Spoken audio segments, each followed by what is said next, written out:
minus 1 hour, 40 minutes.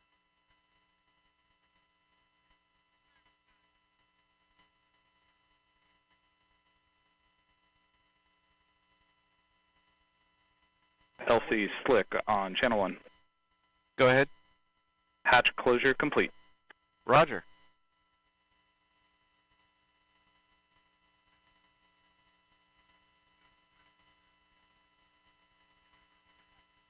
Peony 2, LC. Go ahead. Start center engine chill down. Roger. Arm control, LC. Arm control. Power on, correct disarm hydraulic heater as required. Roger.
Starliner, Houston, Underground 1. We're ready for pre-launch cabin leak checks. You can prepare for cabin pressurization per your checklist and configure the HIU Vox sensitivity knob to maximum.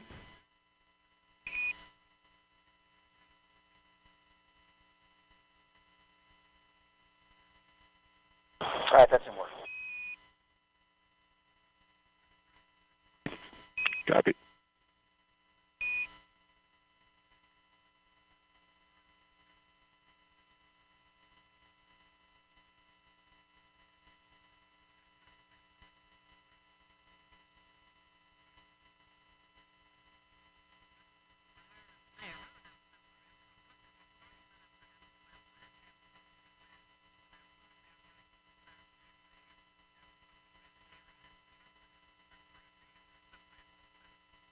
LC, Peony 2.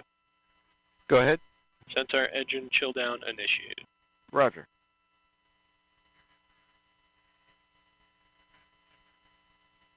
All right, Houston, cabin vent valve cap is removed. Starliner, we copy, vent valve cap removed. Minus 1 And so Starliner, ground team is going to perform cabin pressurization. The caution will enunciate for cabin P high and cabin PPO2 high. As a function of that high cabin pressure, you can acknowledge the alarms. Starliner, copy.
minus 1 hour, 35 minutes.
minus 1 hour, 30 minutes.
Starliner Houston, the pad is proceeding with cabin pressurization now.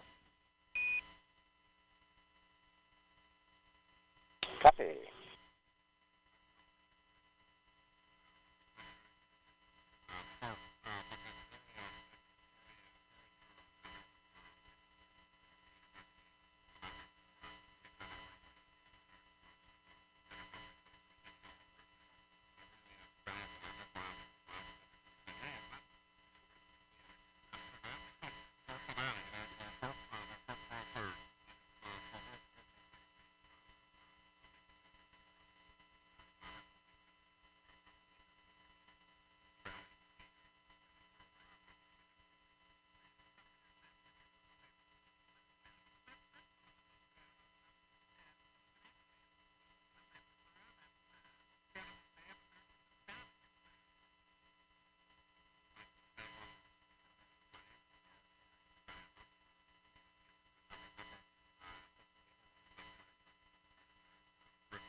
Starliner Houston, the side hatch is being configured. Audible noise may be heard.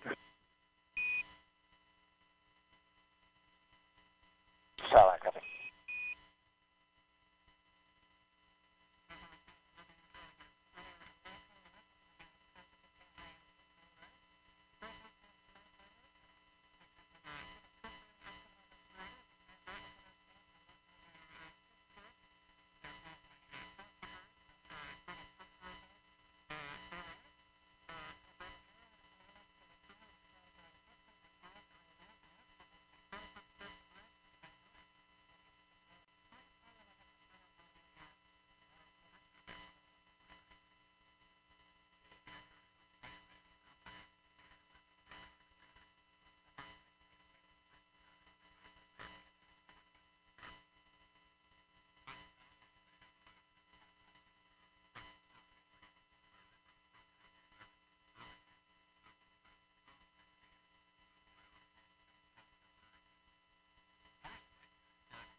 LC, this is Blue Team Lead.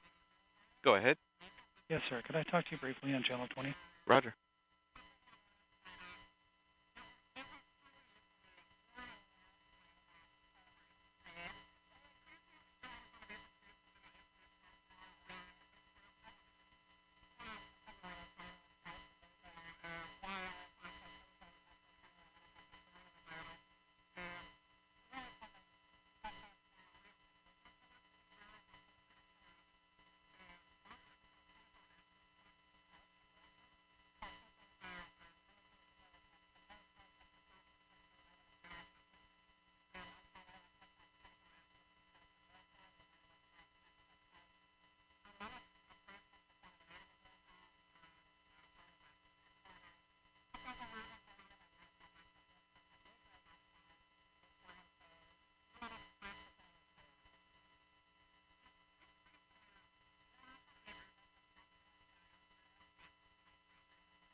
L minus 1 hour, 10 minutes.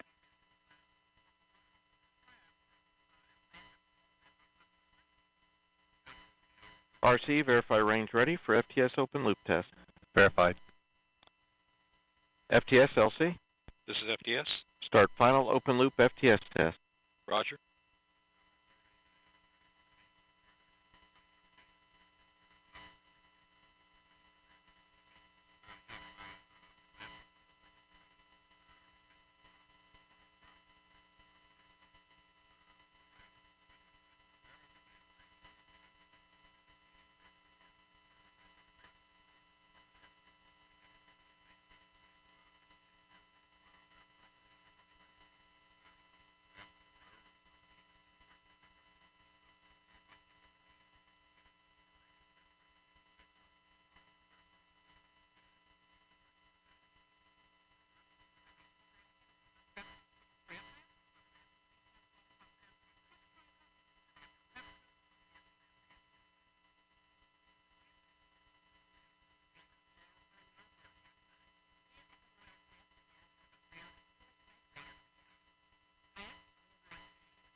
Starliner Houston, we got a good leak check.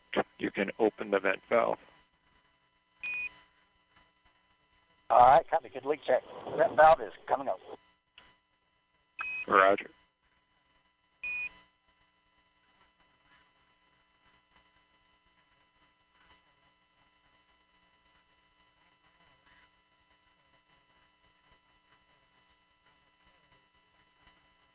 Kevin, vent valve open.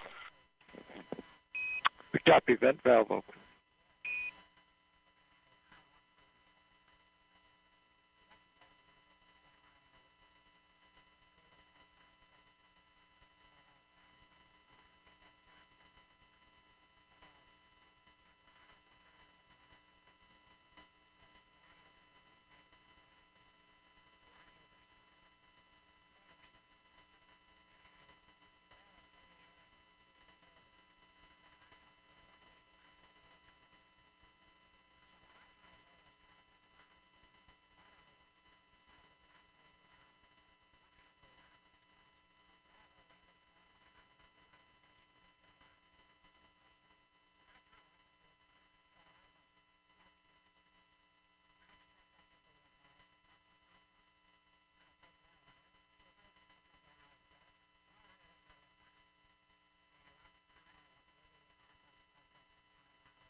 LC and 1AC. Standby AC.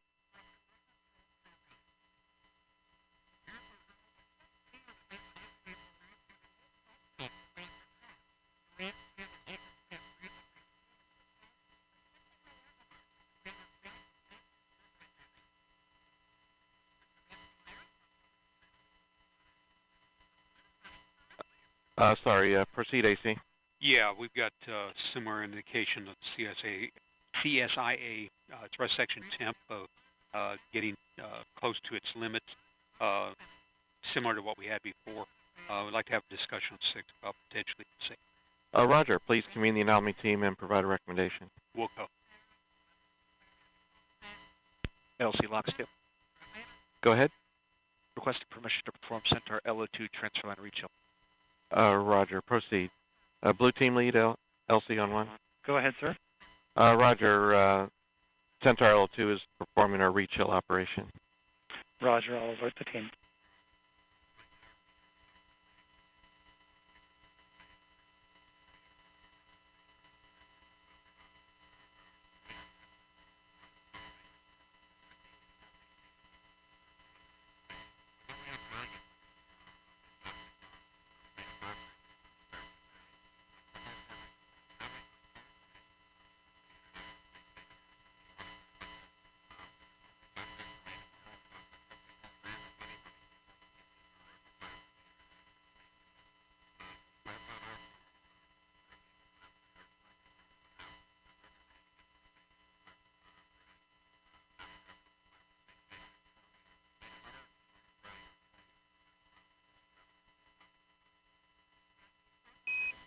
Starliner, we have a good cabin vent.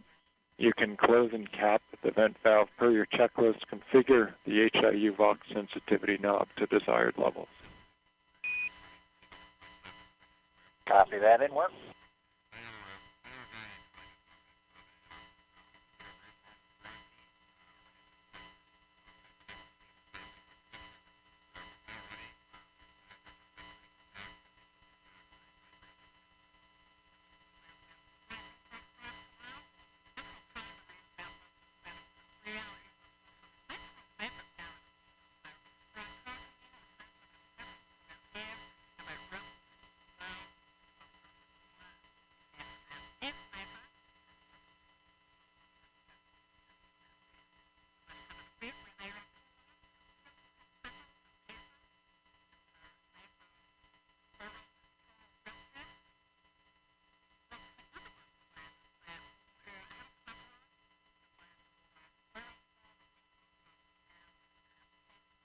Cabin vent valve closed and capped. Starliner, we copied. Cabin vent valve closed and capped. Good config. Talk to you again in a few minutes. Copy that.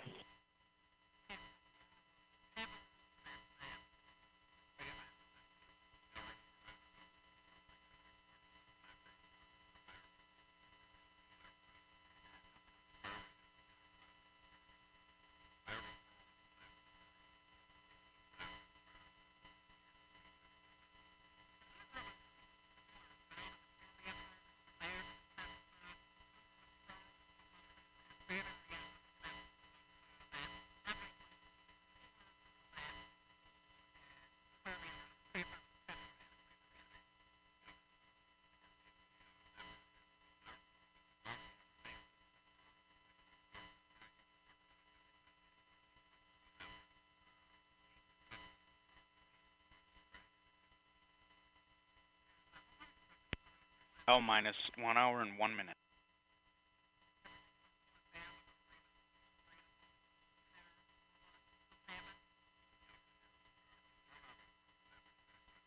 Go ahead.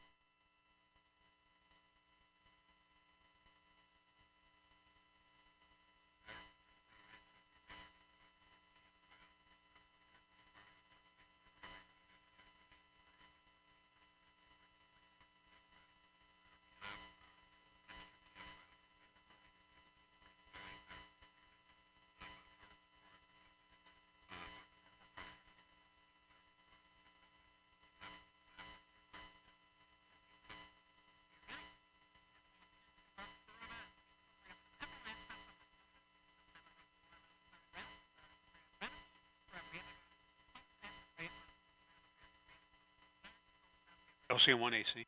Go ahead. I'm ready to brief our recommendation for the CISA thrust section temp. Roger. LD, channel 1. LD on 1. Proceed AC. Okay, as noted, the trend on this temp is very similar to what we saw the other day. All the other end components are well within band, so to avoid nuisance alarm at a bad time, we're going to recommend that line item 390 be disabled. Roger. Copy line item 390. Correct.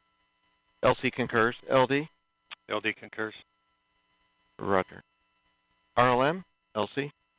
RLM on 1. Roger. Please disable line item 390. Active.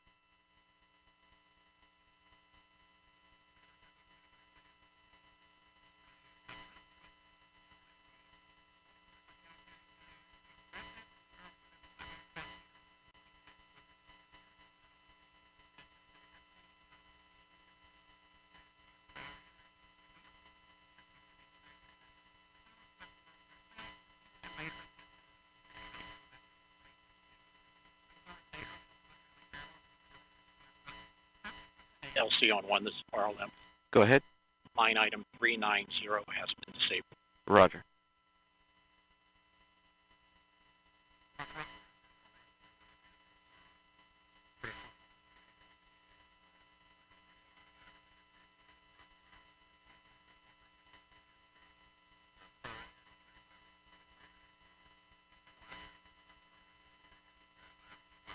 LC, this is FTS. Go ahead. Yes, Operation 55, Step 270, FTS open loop test is complete. Roger.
LC Slick on Channel 1.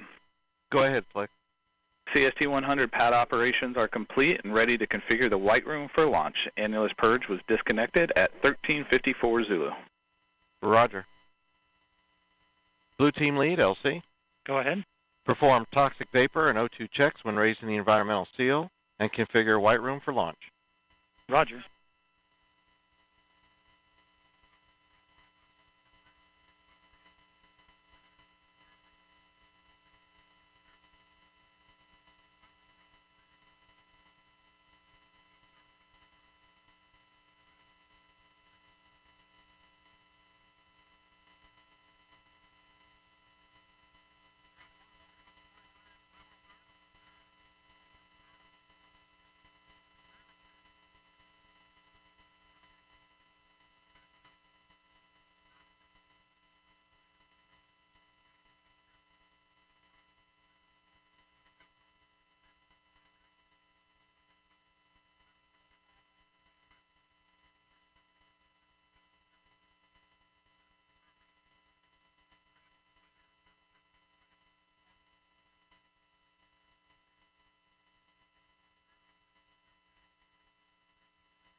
L minus 50 minutes.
LC, this is Blue Team Lead on 1.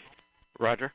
Environmental seal has been raised and White Room is configured for launch. Blue Team is ready to clear the pad. Roger.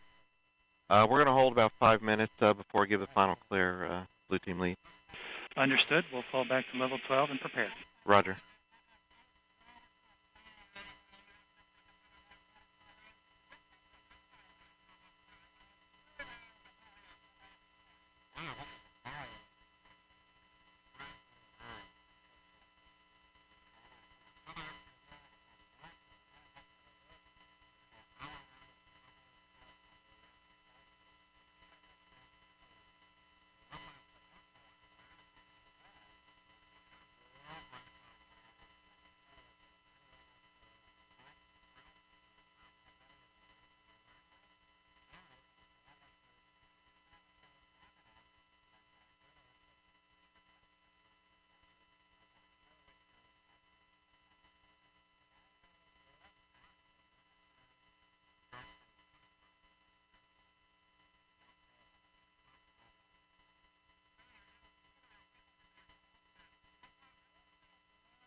LC, this is Flight Control.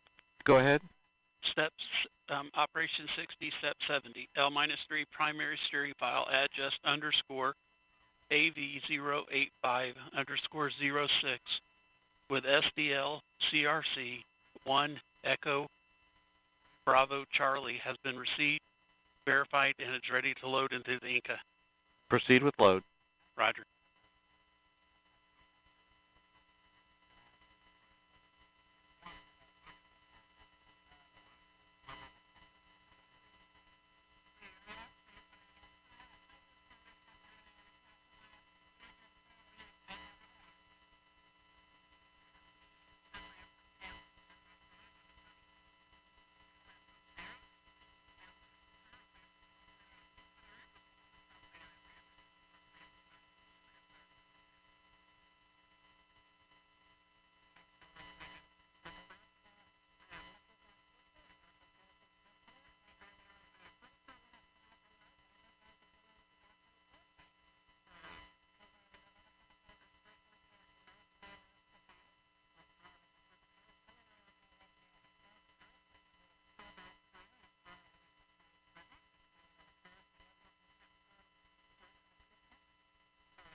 LC, this flight control.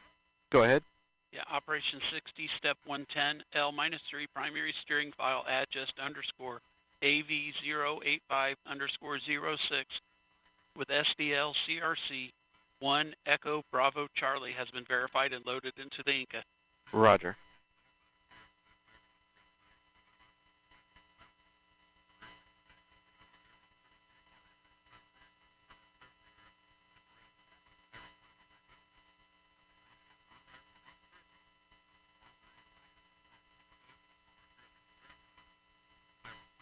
Blue team lead, LC. Go ahead. Clear the blue team to the FHA roadblock. Roger. OSM, LC. OSM. Clear the flight hazard area. Turn area warning system lights for complex 41 to flashing red. And sound the area warning horn after the crew vehicles leave the area. Roger.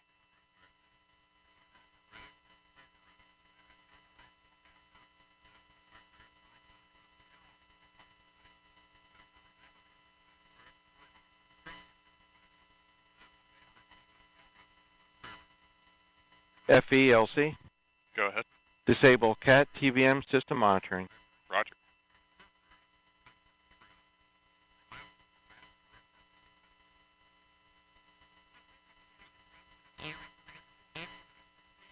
LCFE. Go, Effie. CAT TVM system disabled. Roger.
Starliner Houston on 1 for comm check.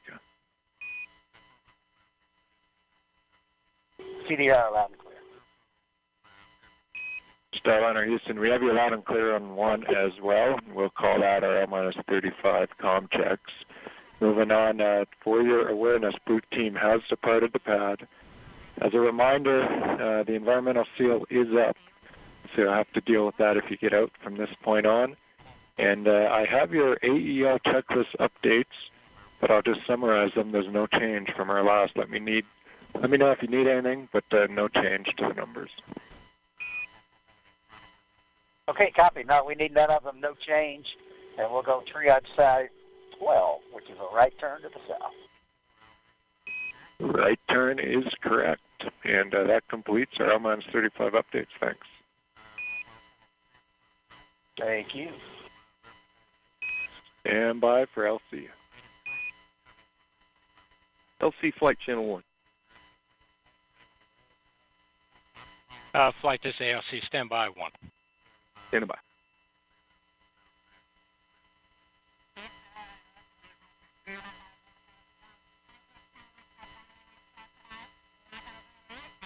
Go ahead, flight. This is LC on 1. Yeah, ready for comm check on CSD Underground 2? Roger. Here we go.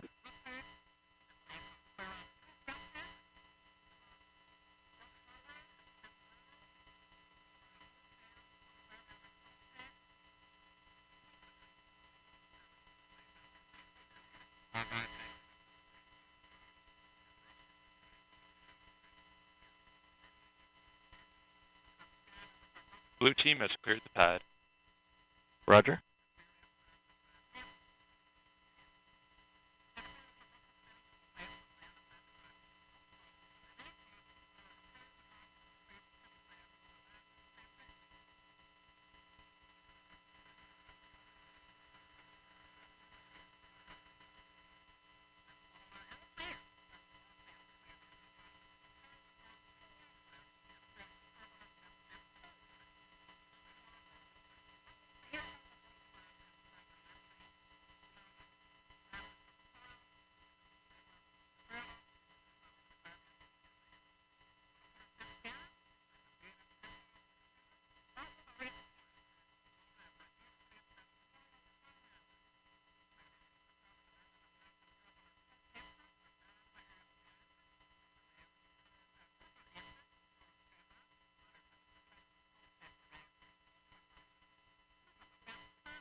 LCOSM. Go ahead.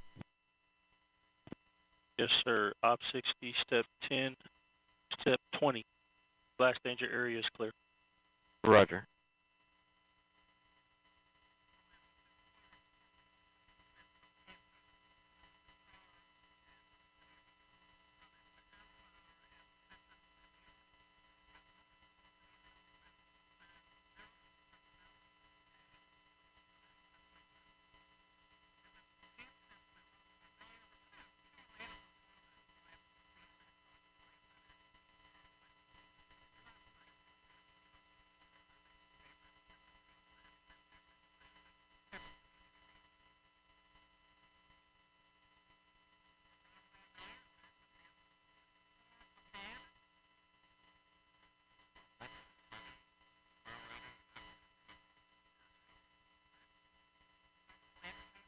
LCOSM.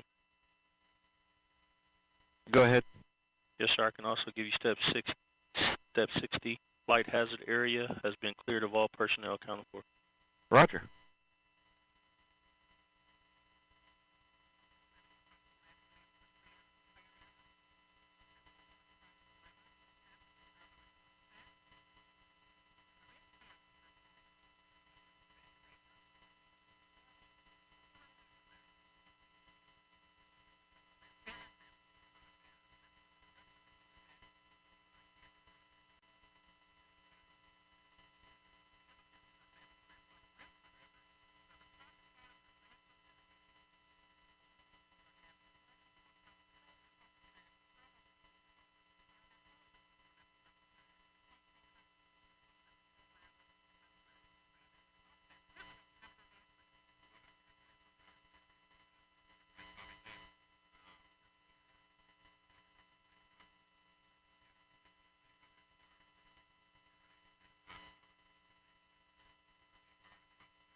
L minus 30 minutes. RC, conduct weather briefing on Channel 8 Weather Conference Net. Roger. Arm controls, start arm hydraulic final preps. Roger. LOX 1, perform pogo suppressor charge. Roger. Prop 1, perform RD180 transducer converter calibration. Roger. P&E 2, perform Centaur LH2 SVV cycle test. Roger.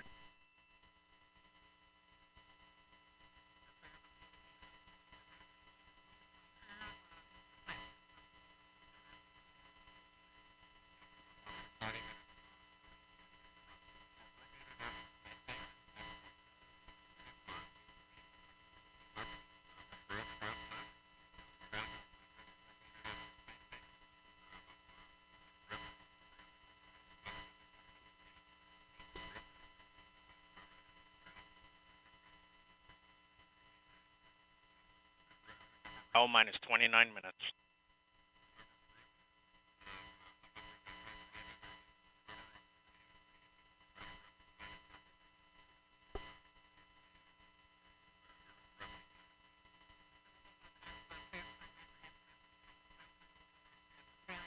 Prop 1, LC. Prop 1, go. Are we complete? Yes, RD180 transducer converter calibration is complete and the engine FIV is open. Roger. Flight control, start flight control final prep. Roger.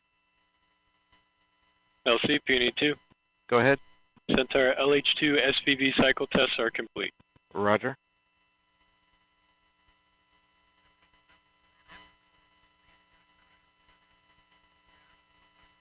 RP1 temperature update complete. Roger.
LC arm control.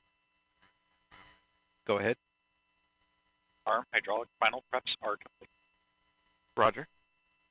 L minus 27 minutes.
L minus 25 minutes.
LC, this is flight control. Go ahead. Step 90, flight control final preps complete, and Atlas hydraulics at standby pressure. Roger.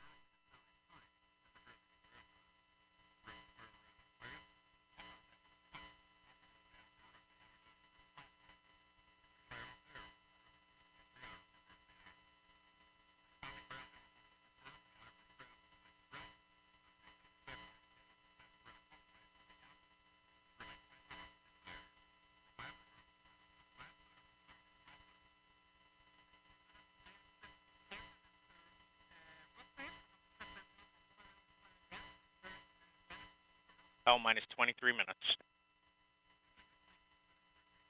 SYS, switch all secondary decoms to RF link and verify lock. Roger. Initiate orbital parameter calculations on primary CCLS. Roger.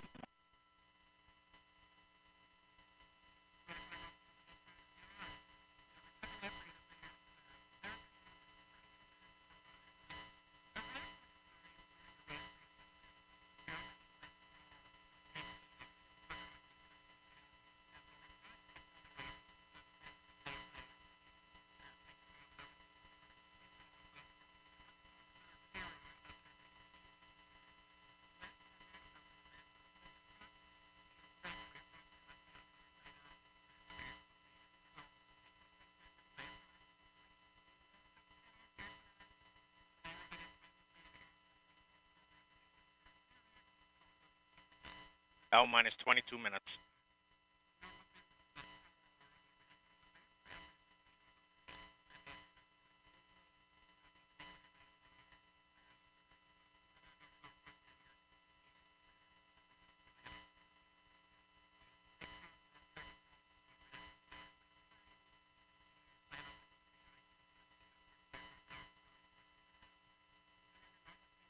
LC, Lexington. Go ahead. Pogo suppressor charge is complete. Roger. LCSYS.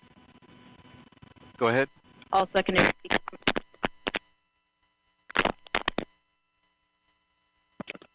Secondary. Yeah, you're breaking up, SYS. All secondary decoms verified on RF link. I did copy that. Please check your headset.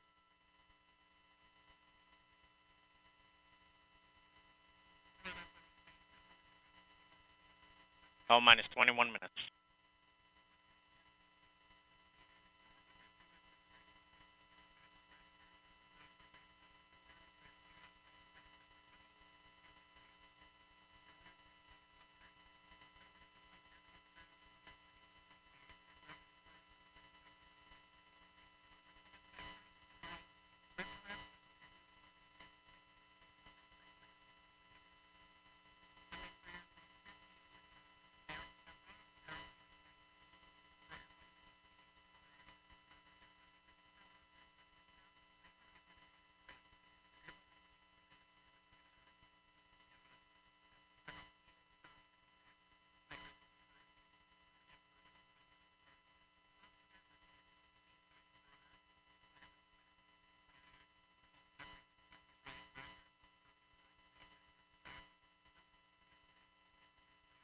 L minus 20 minutes.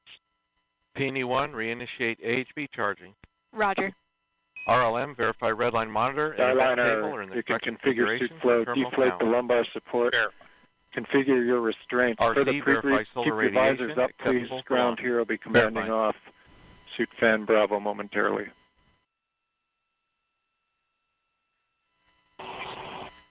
Starliner copies.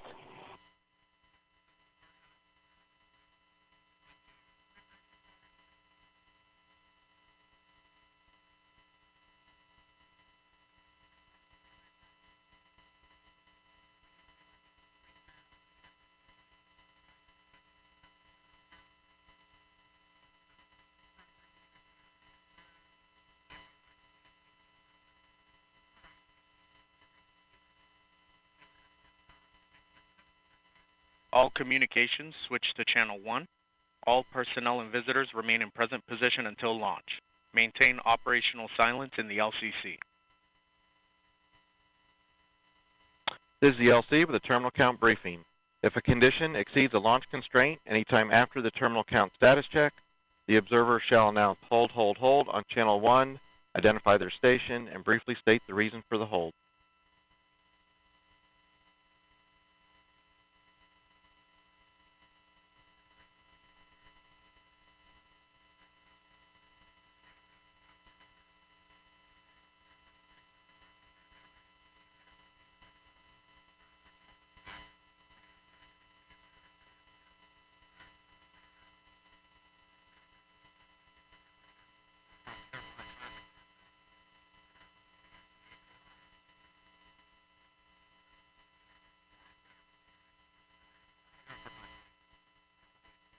L minus 18 minutes.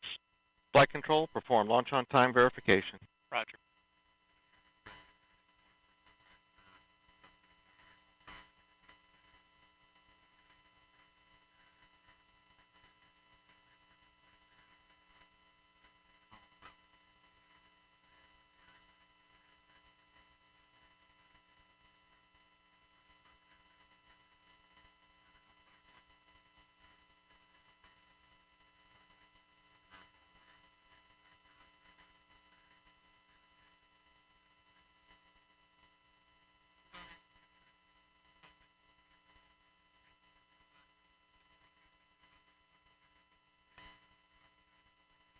Launch on time verified.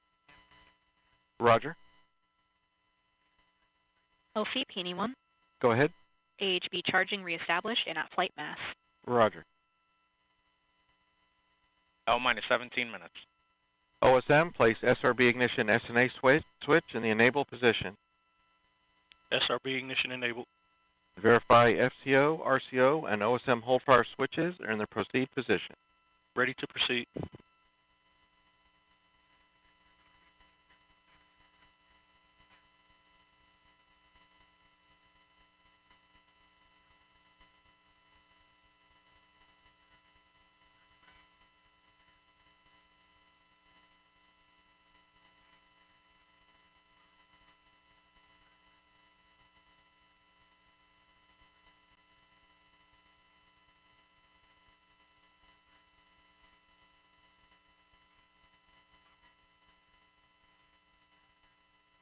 L minus 16 minutes.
L minus 15 minutes. LC flight, channel 1 and air ground 1 are now merged going to air ground 1. Roger. Roger. LC flight, air ground 1, ready for contact with Starliner on channel 1. Roger. Roger. Starliner, LC, ComCheck on channel 1. LC, Starliner, loud and clear. I have you loud and clear also. Starliner, Houston, ComCheck, air ground 1. Houston, Starliner, loud and clear. Houston has you loud and clear on air ground 1.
Starliner Houston, your suit fan Bravo is repowered. It looks good. Please close your visors. Column closed.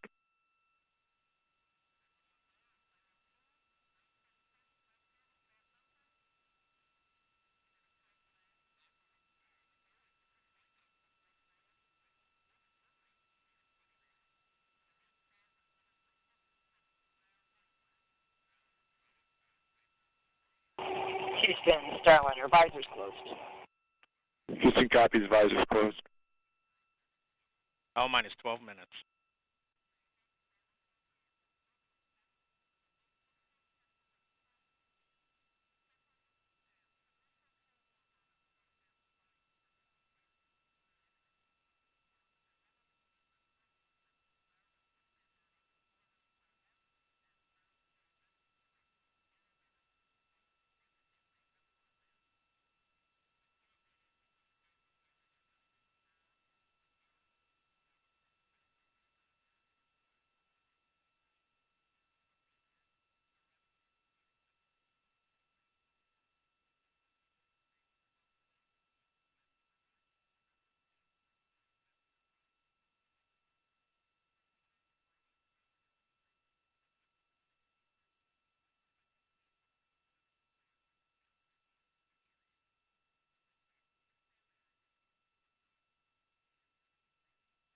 L minus 11 minutes.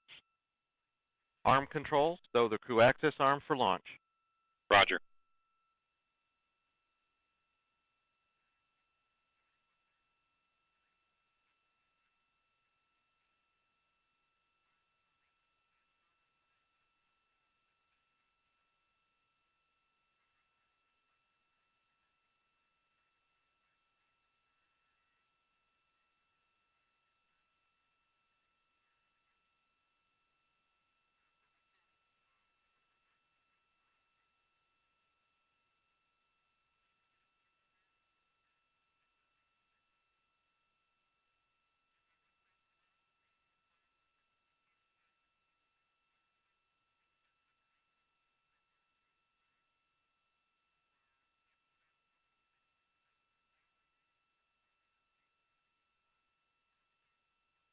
L minus 10 minutes. Flight, verify CST 100 on internal power. Verified. Starliner, configure ordnance for launch. Touch and work.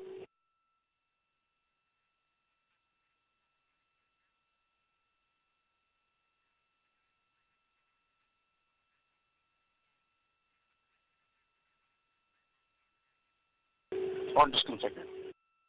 Roger.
L minus 8 minutes.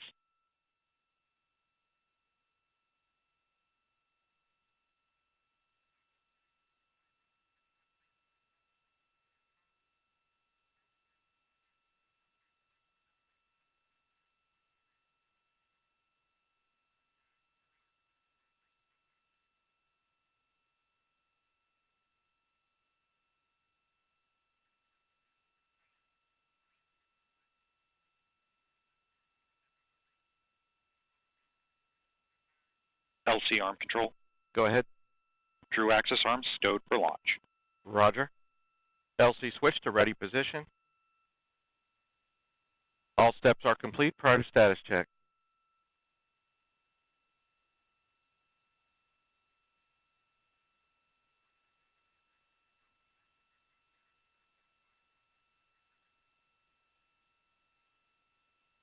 L minus 7 minutes. Status check to proceed with terminal count. Atlas systems, propulsion, Go. hydraulics, Go. pneumatics, Go. LO2, Go. water, Go. Centaur systems, propulsion, Go. pneumatics, Go. LO2, Go. LH2, Go. has gas, Go. electrical systems, airborne, Go. ground, Go. facility, Go. RFFTS, Go. flight control, Go. GCQ, Go. op support, Go. comm, Go. umbilicals, Go. arm control, Go. ECS, Go. redline monitor, Go. quality, Go. op safety manager, Go. ULA safety officer, Go. vehicle system engineer, Go. anomaly chief, Go. range coordinator, Clear to proceed. flight director, Houston flight is go. Starliner, Starliner, go. launch director, You have permission to launch. proceeding with the count. ALC, verify T0 is set for 14:52:15 Zulu. Verified.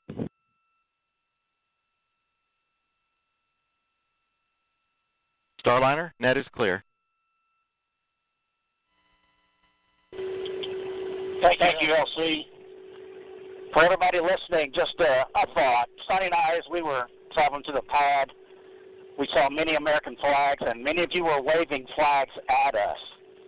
And then as we reached the pad, we look up, and of course there's that American flag on the side of the White Room, also one on the side of the rocket itself.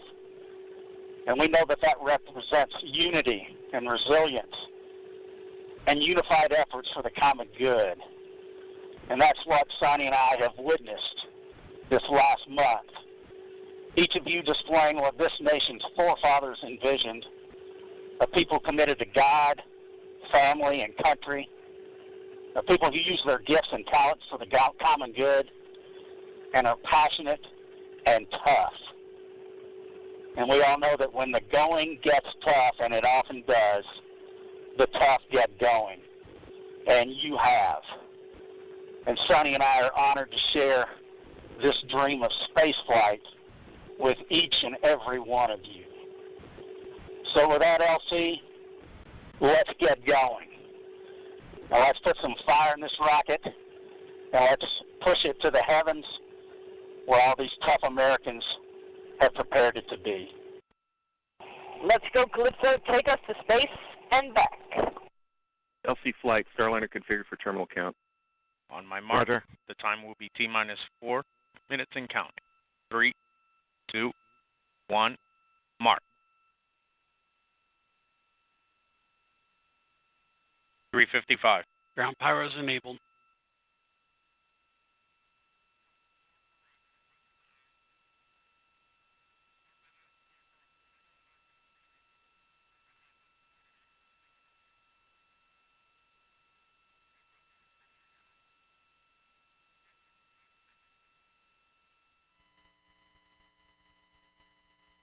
.330.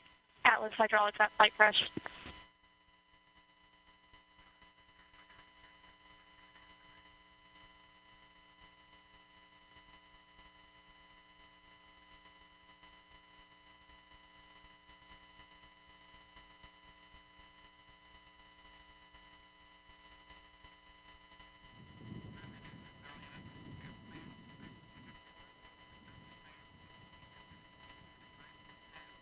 Three minutes.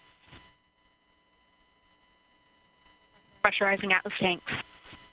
Securing LO2 topping. 250. FTS internal.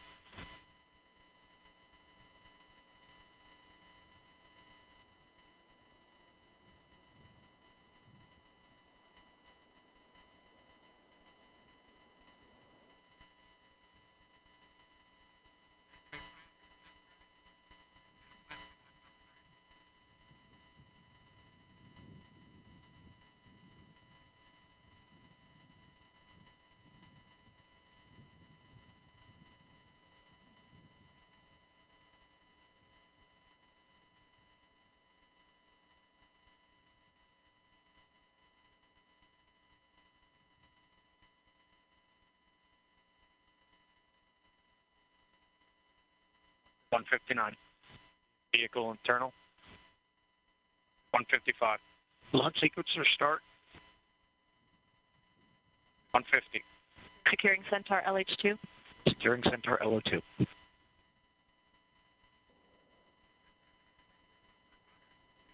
140. Launch enabled. 137. FTS armed.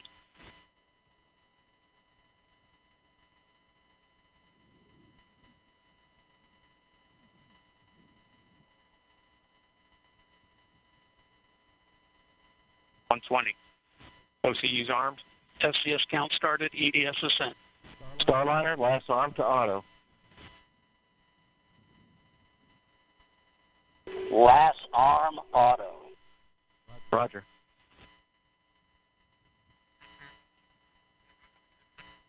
One minute. Rock report range status. Range green. 54. POP started.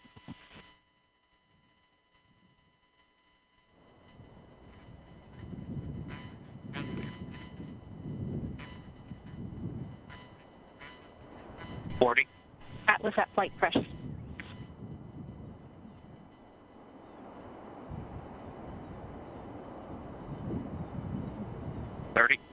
Centaur at flight press. 25. Status check. Go Atlas. Go Centaur. Go Starliner. Godspeed, Butch and Sonny.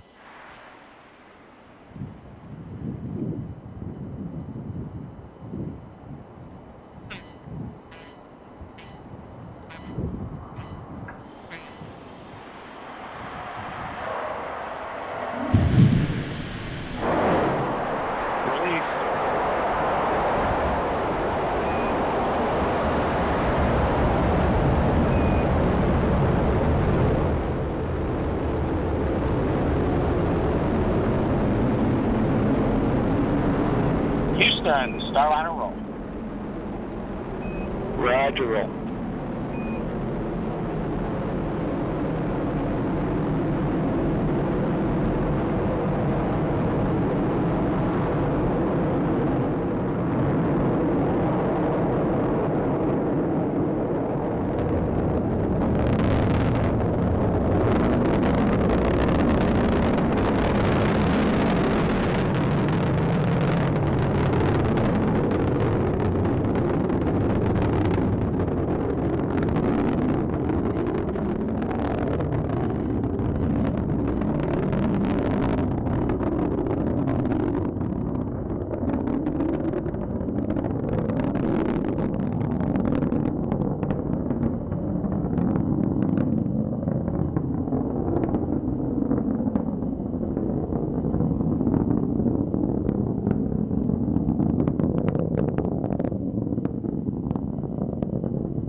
You got a good throttle up.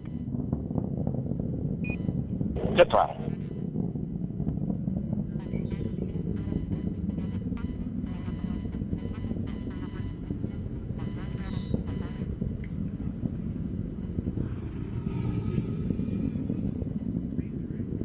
Good SRB burnout. Good SRB.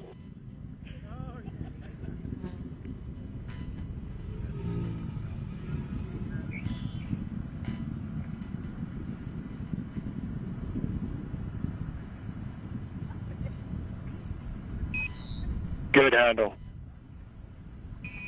Good handle.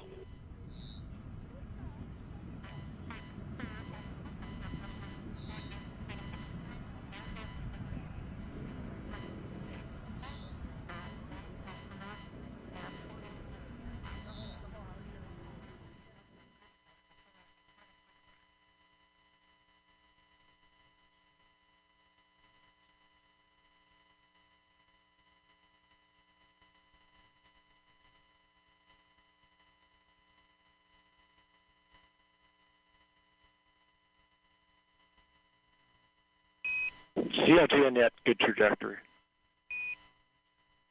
CLG.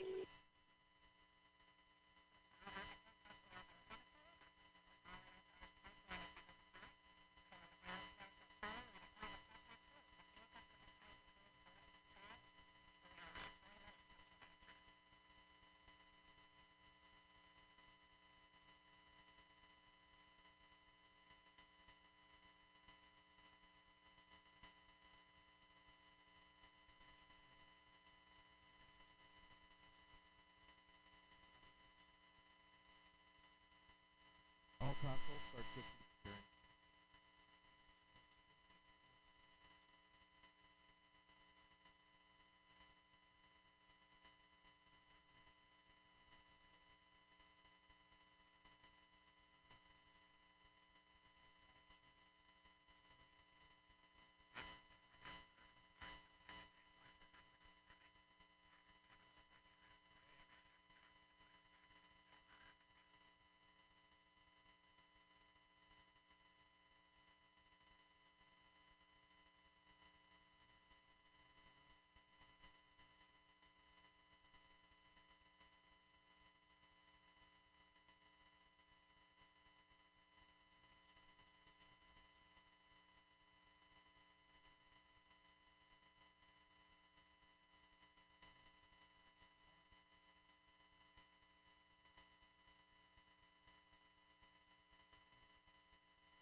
Staging. ECAL's open. You have sublimator act. ECAL sub-act. Great Atlas. OSM LC. Adjust security roadblocks for pad access control. And dispatch team to complex 41 in preparation. Staging was good. You have good control. Good control.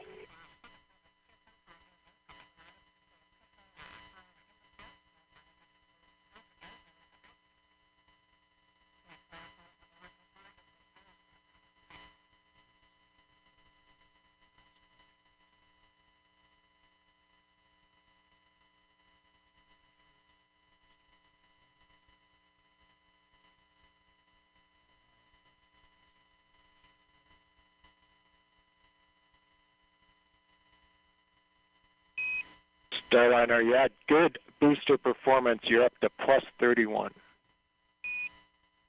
Plus 31.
11:52, 34 seconds.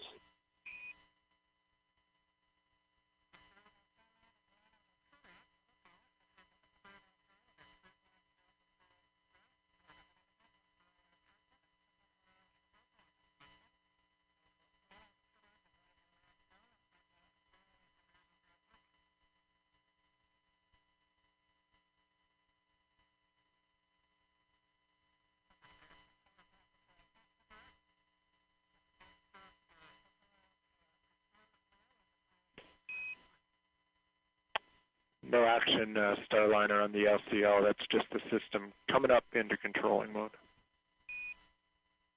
Outstanding. No action.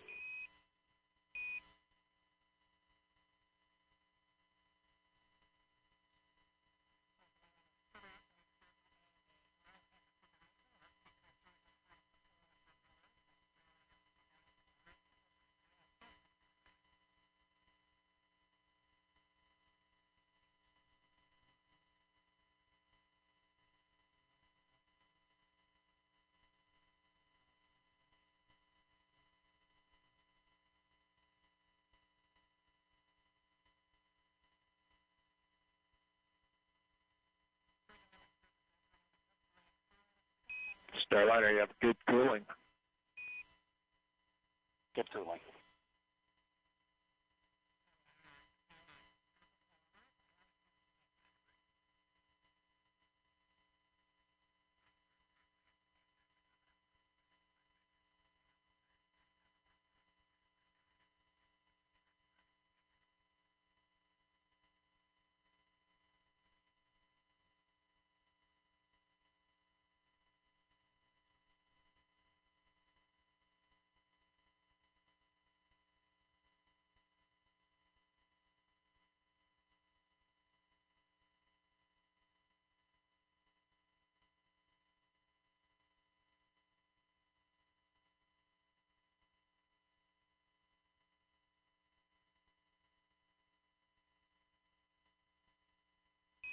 Thirty seconds, D'Amico.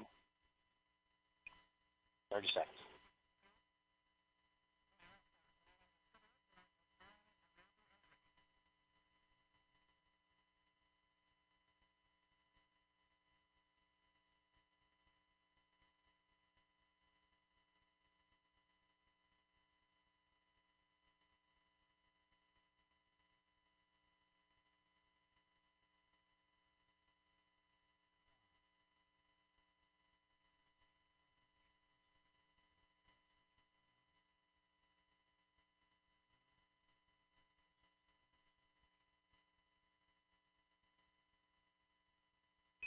Nominal MECO, Starliner. Nominal MECO.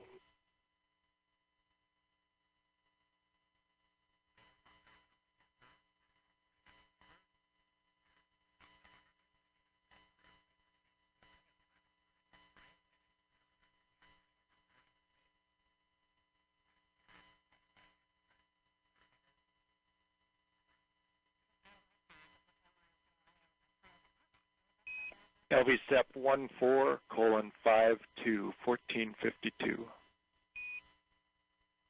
14:52.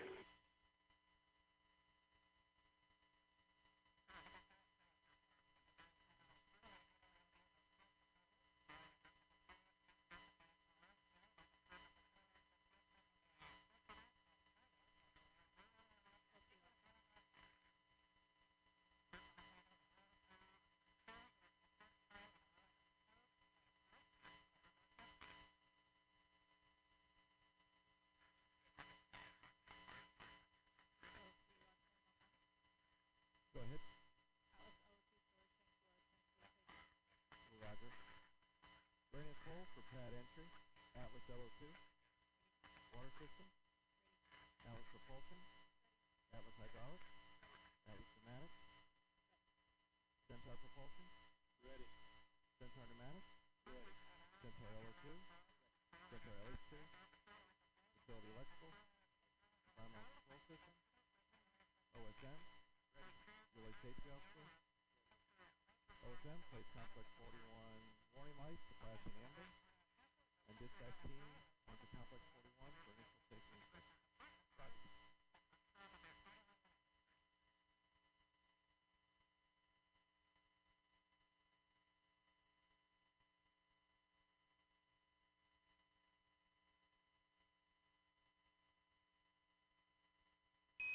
No action on the cabin temp Starliner. No action.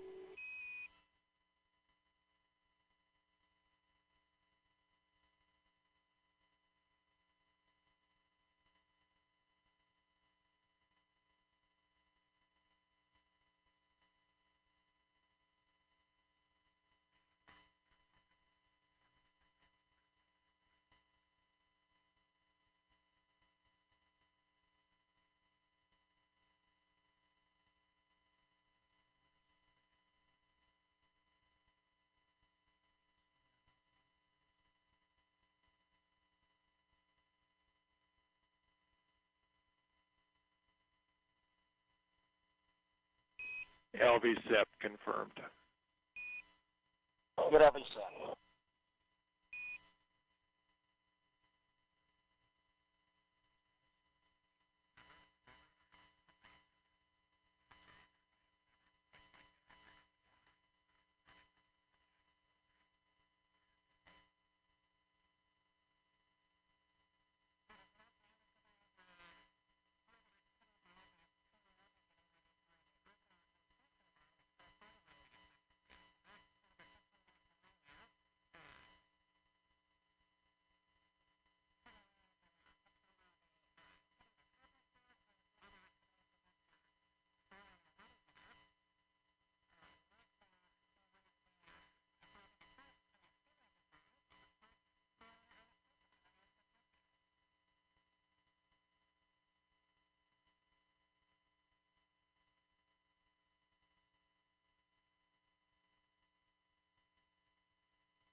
Starliner, your nominal TDRA show MDL is active. You have good targeting for OI. Good targeting.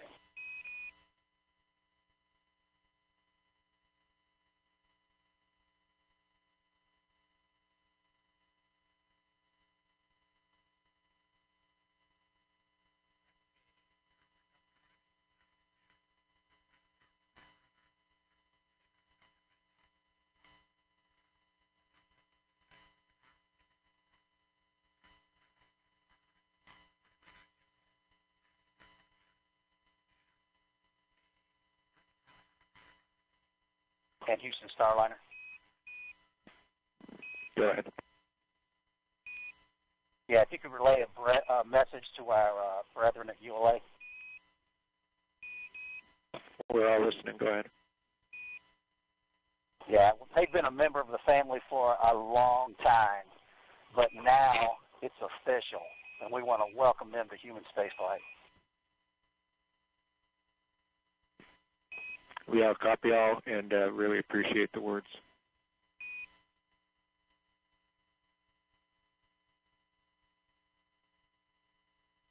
And Houston Starliner, we are on the tablets and in insertion monitor. Copy tablets, we're with you, insertion monitor.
And Houston Starliner, last arm is off. Backup control switches, enable 1 on, enable 2 off. SMRCS is the mode. We copy off. Enable 1 is on, enable 2 is off. SMRCS, you're in a good config. Good config.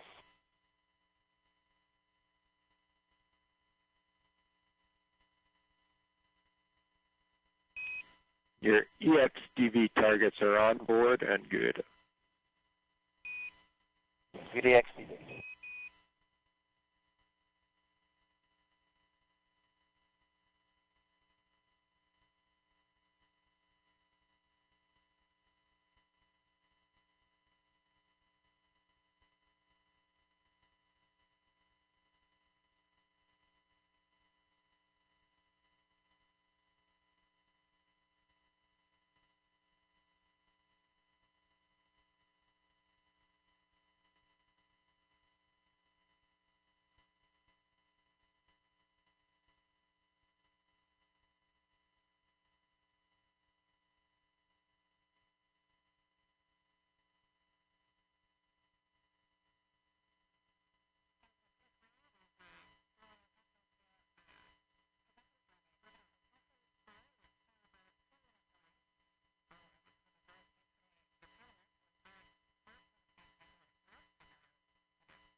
Starliner, still no action on your cabin temp. You're in a good config. It's 74 degrees in there.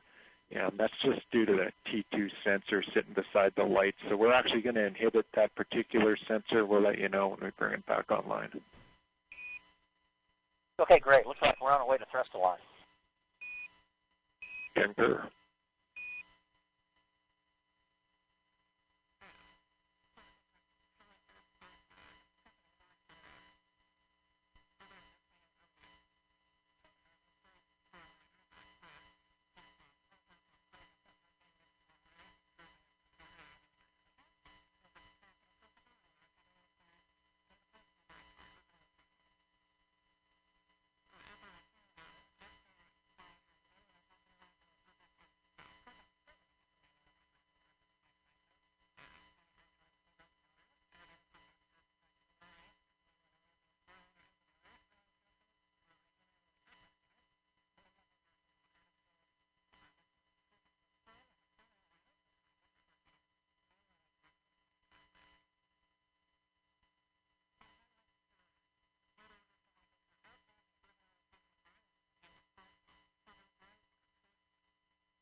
Starliner, we did not see the hand controller deflection. Just wanted to know if you did that yet. No, we'll get it now. All good.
Also, establish barricades around MLP and area beneath the MLP, and perform O2 LEL checks for Complex 41 areas. Roger. ECS LC. Switch all ECS from GM2 to air.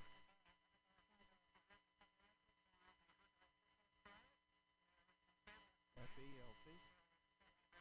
Coordinate with CLE and set LHC storage area and LNG farm UV detectors to automatic.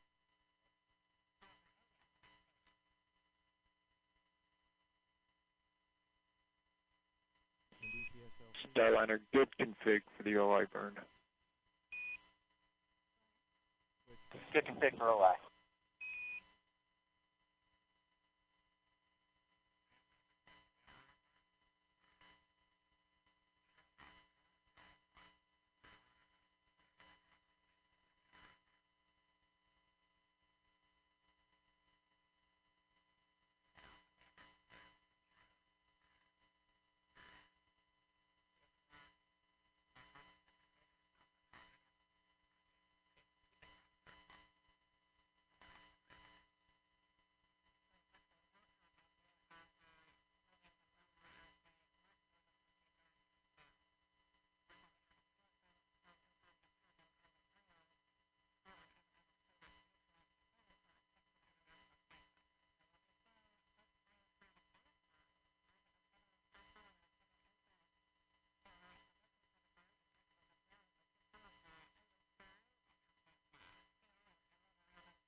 We take a look. That was a good OI burn. You're maneuvering to NavCal 1. Good eye burn, going to NavCal 1.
Starliner, Houston.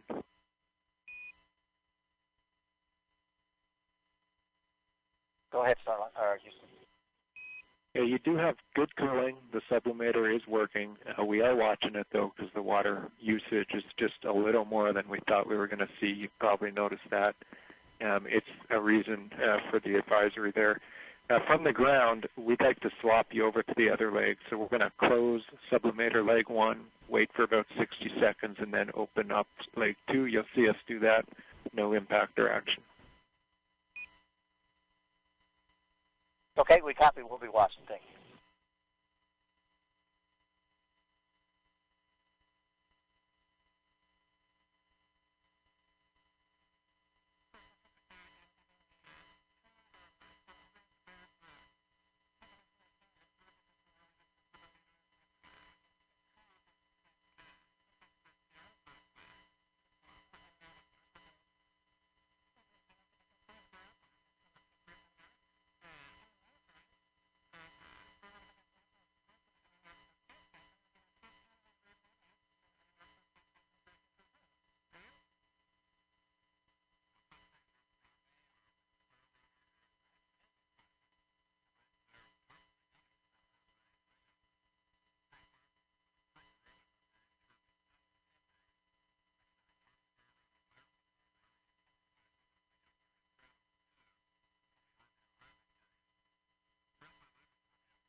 Starliner, we see the sublimator message. No immediate action, but want to discuss. Let me know if you're there. Yeah, no action. Standing by. Okay, so you're still on the sublimator with good cooling. The rate of usage is still a little bit more than we thought it was going to be. We plan to take this all the way down to 10% water remaining in your sublimator. 10%. When we get there, we're going to close leg 2 of the sublimator. If we lose you, if you go Nordo, we want you to take leg 2 to off. That's Eclipse ATCS tab stop 5 to OFF when the sublimator gets to 10%.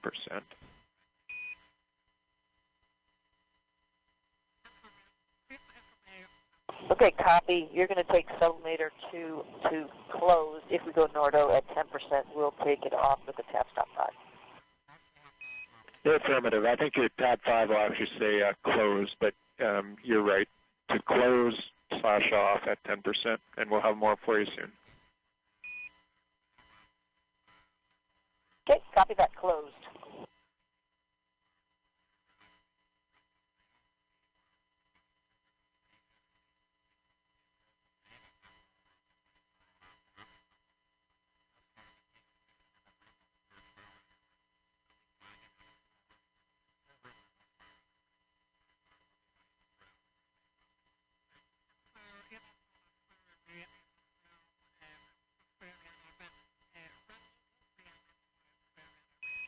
Starliner, just what we're seeing, we're expecting to be on the radiators here in about 10 minutes. 10 minutes is what we're working on.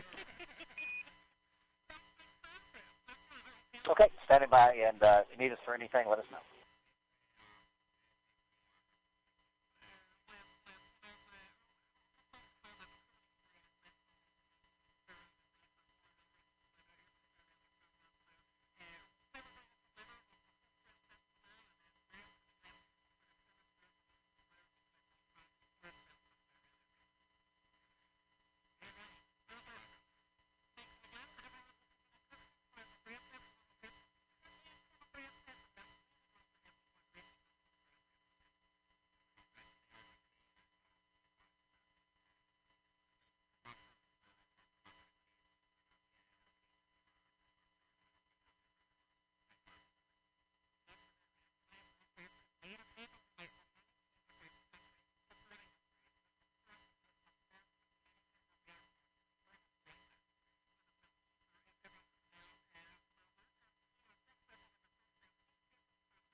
Starliner, as discussed, there's 10%. We've closed leg 2, standing by on RADs.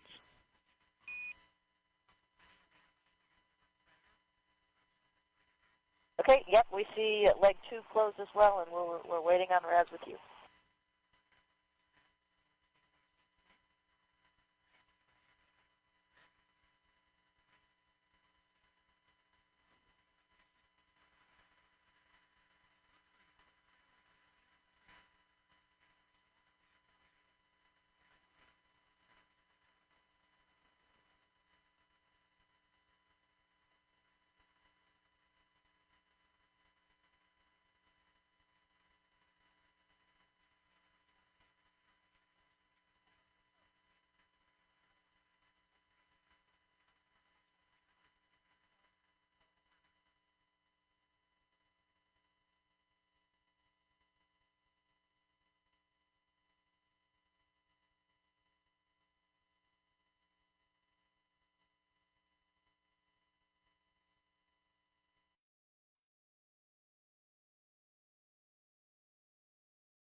Houston, Matt 2. Go ahead, sir.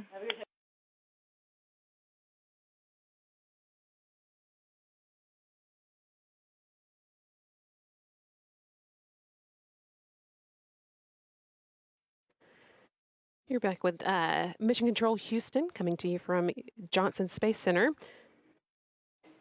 Team here in Mission Control continuing to watch over the Starliner systems. They have been continuing to watch the sublimator issue that we mentioned just before we went back to Kennedy Space Center there for an update. Those sublimators are used to cool the vehicle down before the vehicle uses its radiators for cooling. It is running out of water a little more quickly than it was expected to, but the radiators will be able to take over the cooling of Starliner just in the next few minutes. So we'll keep an eye on that, but it should not be a problem for today's flight.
Another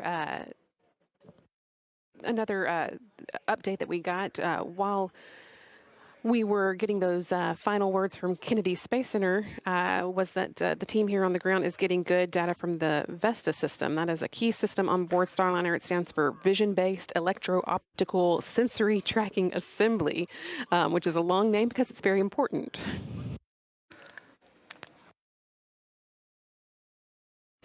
So that system actually does many things for Starliner. It's a combination star tracker. It's also the cameras that look at station and tell the Starliner flight control system exactly where it is and which direction it is pointed relative to space station. So the spacecraft autopilot itself will use that information during docking for automated dockings, and the crew can see those cameras while they're doing their manual docking should they need it. So you'll be hearing a lot about the Vestas over the next 24 hours as Starliner makes its way to the space station. That is a key part of the systems that we'll be checking out along the way and then using for the actual docking. Yes, and that system is made up of 6 cameras. It's got it's a dual redundant system, so there's 2 copies of each. There's 2 regular spectrum cameras that similar to what the human eye can see. One for a narrow field of view for looking longer distance, one for a wide field of view for shorter distances. There's also an infrared camera that can help Starliner see station while it's in the dark. It also has a laser-based LiDAR rangefinder that can also pick out the structure on station and kind of paint a 3D view of station inside of the flight computer. So that gets tied in with the rest of the data to help Starliner know exactly where it is relative to station.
So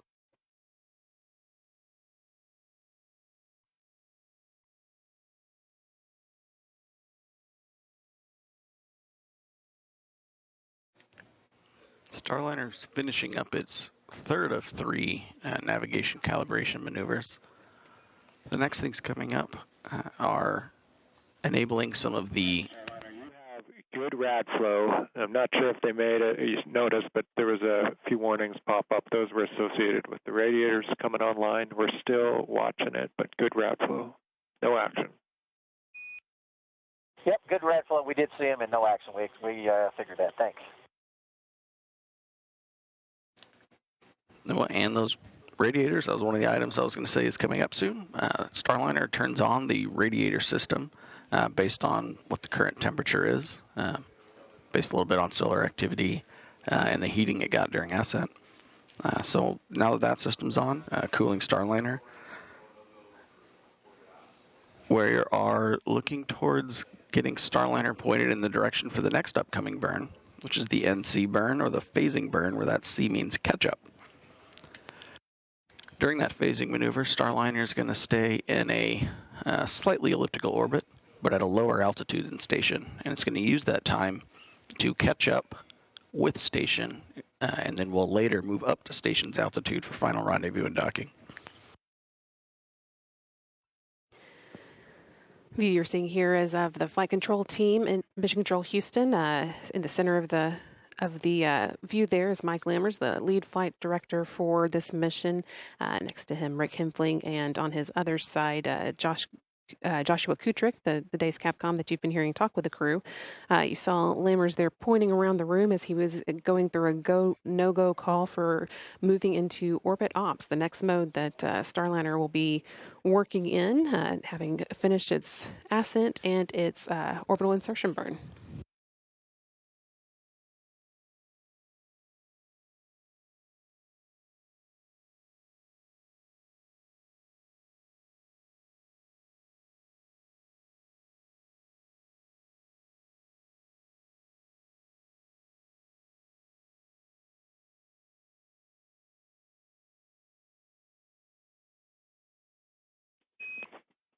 Starliner, you have good cooling and your go for orbit ops. Outstanding. Good cooling, go for orbit ops. And with that, we have another message we'd like you to relay. Everyone is listening. Go ahead.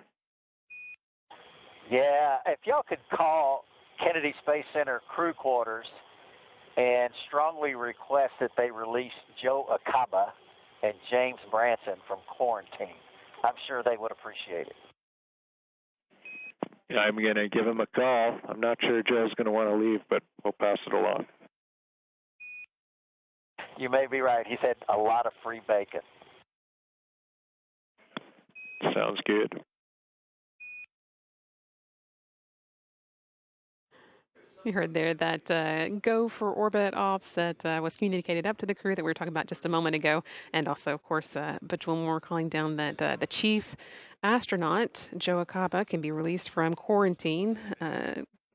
Butch and Sonny went into quarantine April 22nd, so they had a bit of a longer than expected quarantine as they waited for today's launch, but they are safely in space. So now that those who have been in close contact with them and needed to preserve their own quarantine to make sure that no germs were sent up to the International Space Station can also end their quarantine.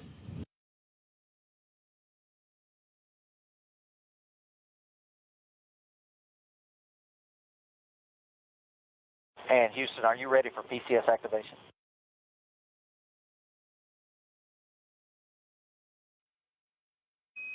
We're ready. Here go for PCS activation. Here we go.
And Houston, I've burped the PPM suit open via step 1.14 3 times. It keeps cycling back above up to 152.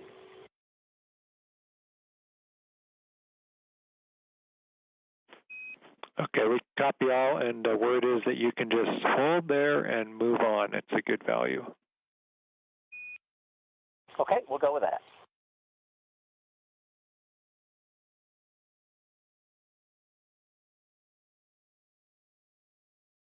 All right, we'll call the PCS System Act complete for my steps. Let me know if, check me, make sure I didn't miss it. We're checking.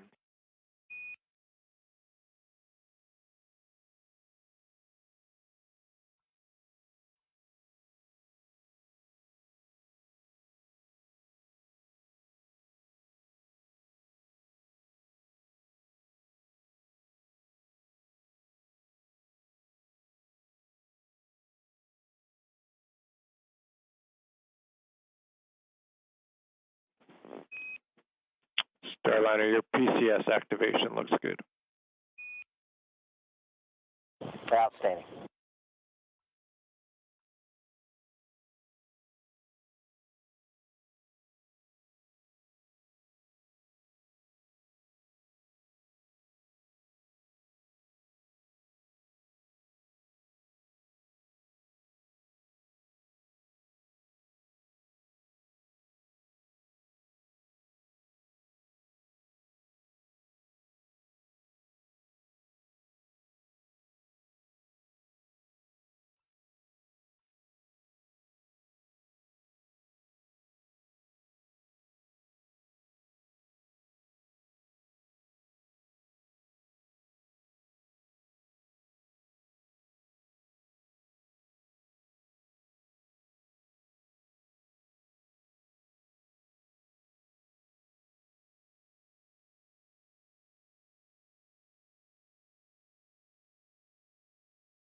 For those just joining us, or for those who've been watching since launch, Starliner is doing the last bit of coast before it gets to the NC burn, or the phasing burn. We've got about a little over 9 minutes till we get to that burn. In the meantime, Starliner is currently in the process of turning back on its OMAC engines, or its orbital maneuvering and control jets. Those are the larger thrusters that will push Starliner for large burns, large trajectory changes on orbit.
And Houston, the hatch locking device is installed.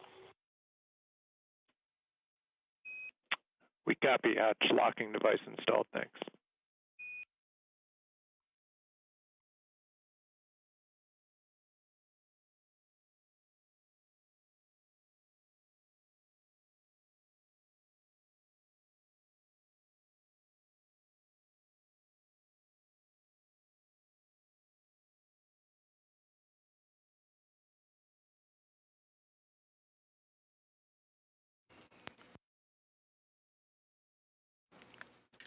And Starliner is finishing its pointing maneuver to get into the NC thrust line orientation. That is getting Starliner pointed in the correct orientation to perform the NC burn. Step 9, com check, air to ground. Step 9, com check. Houston has you loud and clear. I read you the same. We're set up via the table. Roger.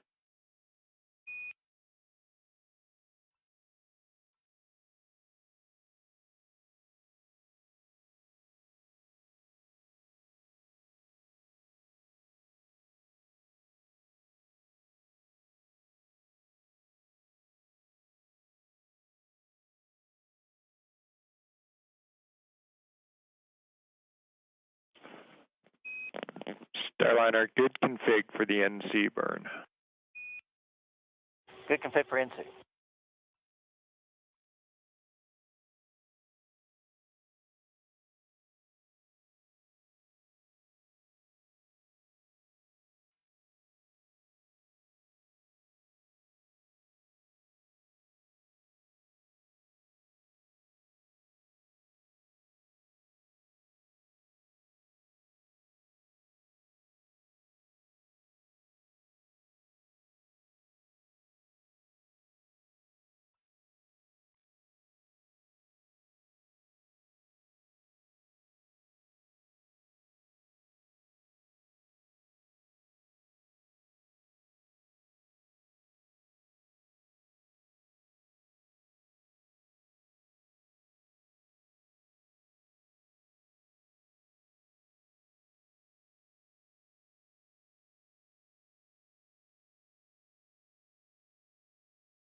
Houston, Starliner, com check on the handheld mic.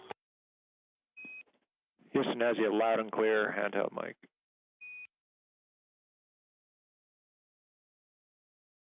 Give me another 5 count there, Houston. This is Houston, 5, 4, 3, 2, 1, and we have you loud and clear, handheld. Yeah, we're just checking the volume on the speaker. Thanks. Copy.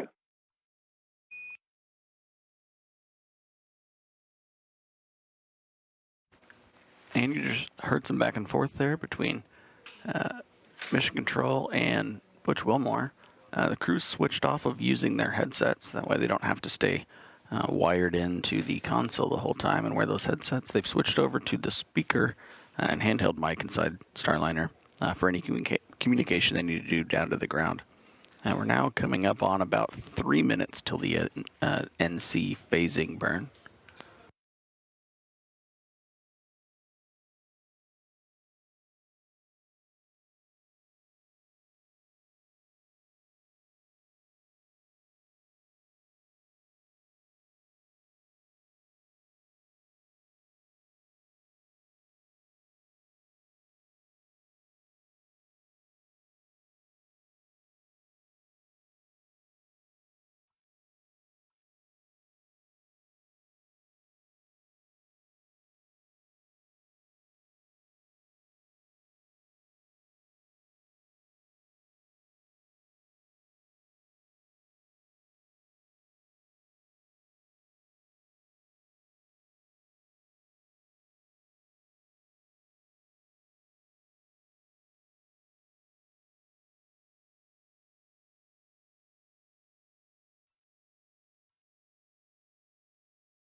We're coming up on 2 minutes till Starliner's NC burn. Starliner is currently pointed forwards in the direction that it's traveling. It's going to fire its thrusters, increasing the altitude of the other side of its orbit. So right now, Starliner did its orbital insertion burn to raise its altitude. Now it needs to raise the other side of its elliptical orbit. We're expecting that NC burn to be about 25 seconds long.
And 30 seconds till the expected NC burn.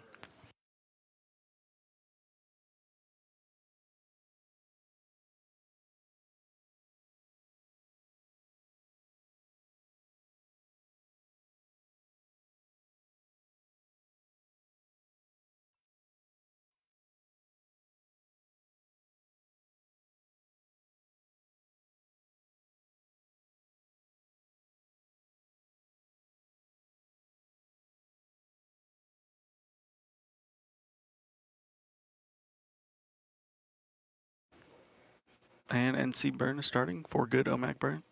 Engine burns.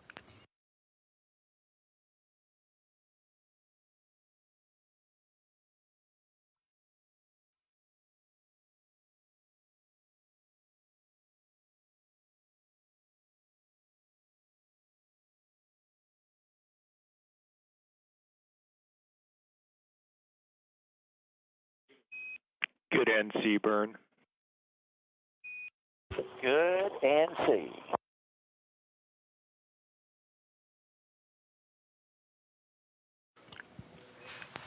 Affirm. You're on your way to tail sun, step 12. We see it. And that call up from Capcom Joshua Kutrick to the crew. And Butch responding, he sees the same data. Starliner had a successful NC burn. Starliner's orbit is now a slightly elliptical orbit, varying between 324.7 kilometers and 323.6 kilometers.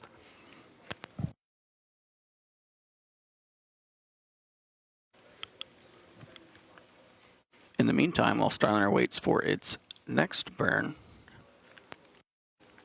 coming up, the NHPC-1 burn, which is 20 hours and 42 minutes away. Starliner is moving itself into a tail-to-sun mode, so it's going to point its solar rays back at the sun and just use it to kind of top up the batteries while Starliner continues its phasing catch-up maneuver with ISS.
with this first section of downtime that the crew's going to have, they're going to be using this time to get out of their suits.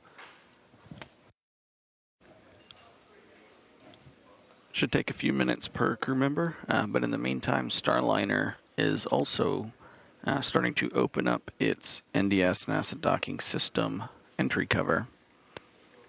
That should stay open for a majority of the flight. That way Starliner will be ready for docking.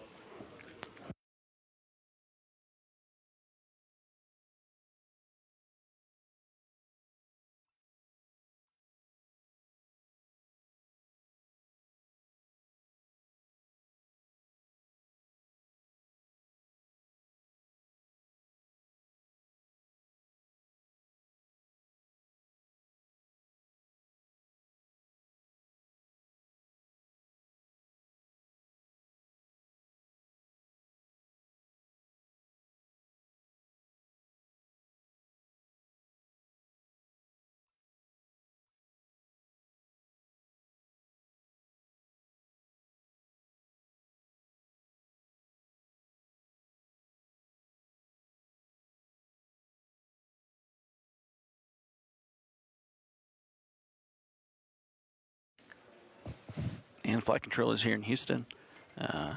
Noting they see the entry cover open, we're getting that telemetry data and showing it on our virtual external display of Starliner. Starliner, your entry cover is open and complete. You also have a good ADS count, and we're with you moving over to rendezvous monitor. Yep, just about to do that ourselves. Here we go. Rendezvous monitor.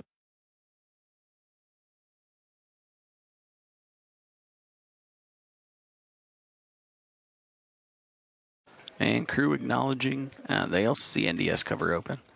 Also noted getting called up is good ADS cal for attitude determination system.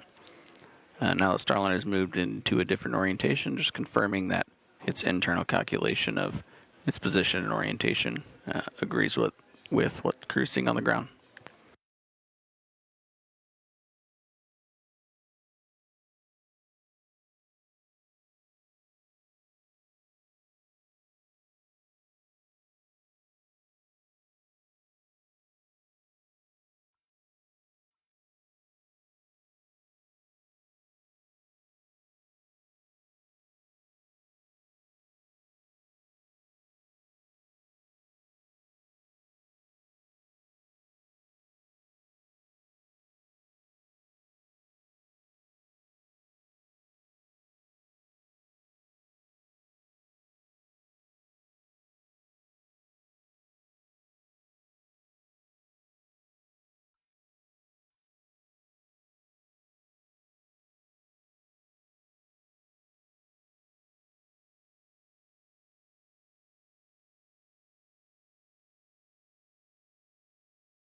Good morning. I'm NASA's Sandra Jones, and I am joined by Jim May from Boeing, and we are going to continue to bring you live coverage of the in-flight portion, the phasing portion of Starliner's mission to the International Space Station.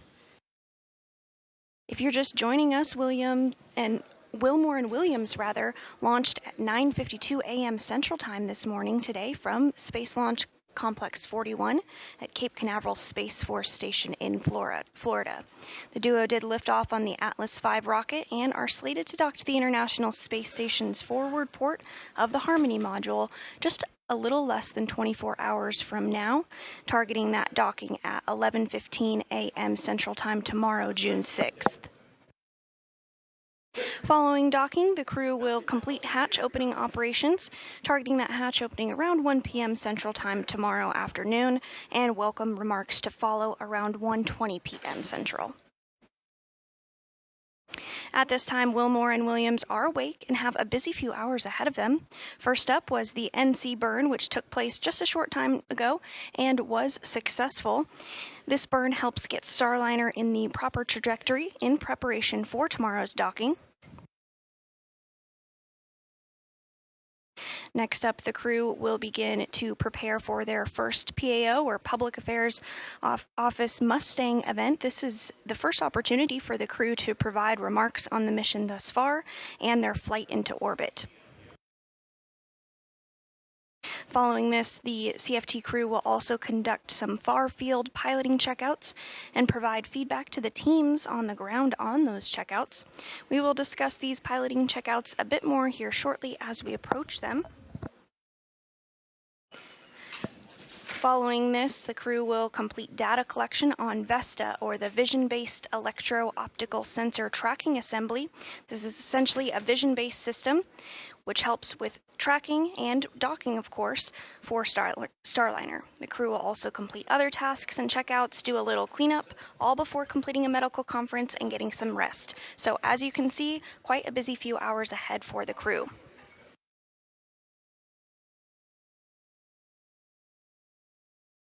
Because this is a test flight, there are multiple checkouts and tests that occur as part of the eventual certification process of Starliner.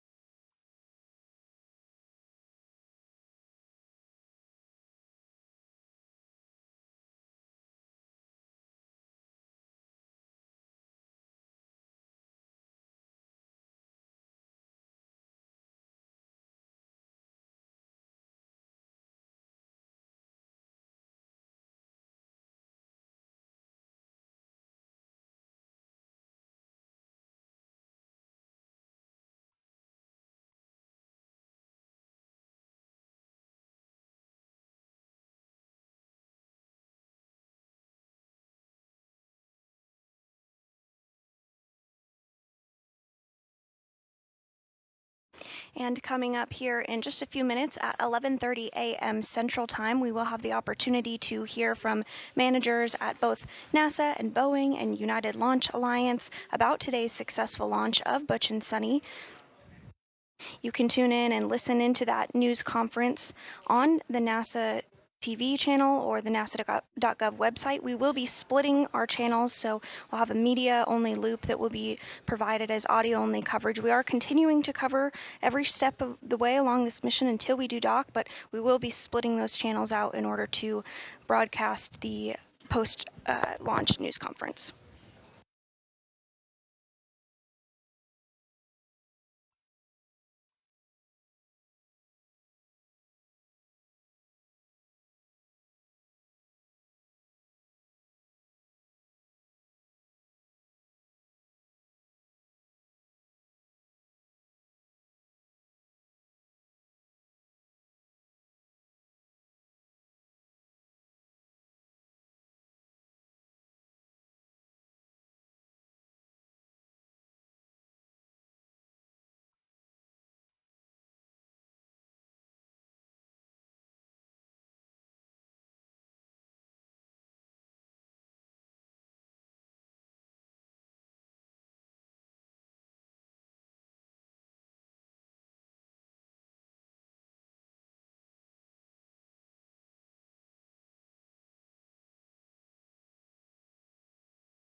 And if you are just joining us, we now are over an hour and a half into today's flight of the first crewed flight of the Boeing Starliner spacecraft. Starliner, Houston, Air to Ground 1, Vesta Sensor Orientation Command sent.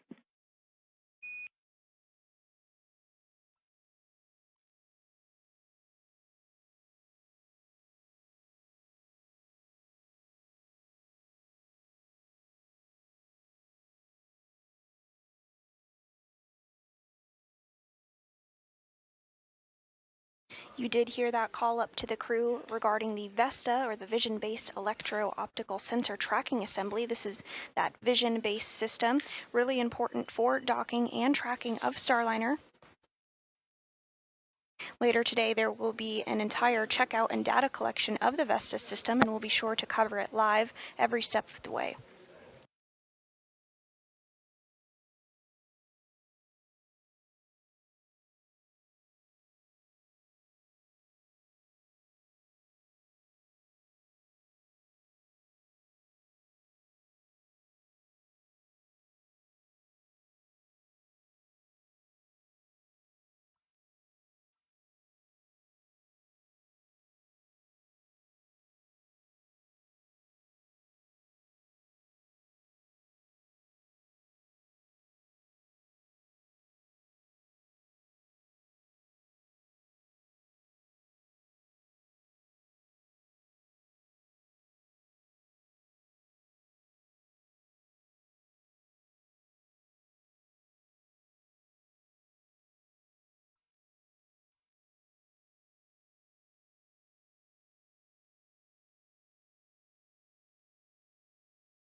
Starliner, Houston, when able. Not urgent, just a couple things.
And again, we are targeting a post-launch news conference to begin here momentarily, where leaders from NASA, Boeing, and ULA will have the opportunity to discuss today's flight of Butch and Sunny. There's a successful liftoff occurring at 9:52 a.m. Central Time this morning. And those leaders will also answer questions from the media during that news conference. You can join and watch along on that post-launch news conference if you would like on nasa.gov or NASA Plus.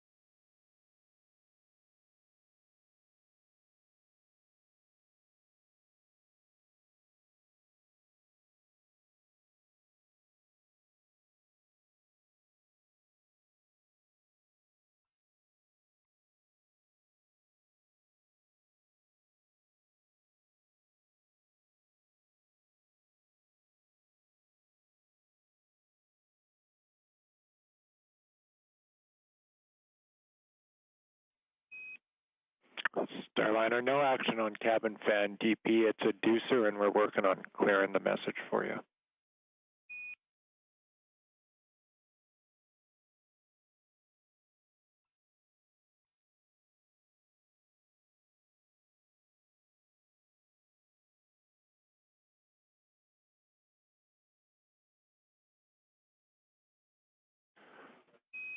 Starliner, we just want to make sure we have you after going back to 2 grounds and lower LDR. So do you hear this? Houston on 1.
Starliner, this is Houston on Air Ground 1 in the blind. And we think that our audio is getting on board and that you hear this, but we have not heard from you. So if you're here in Houston, feel free to just deflect the RHC, deflection on the RHC. We'll see that if you're hearing us.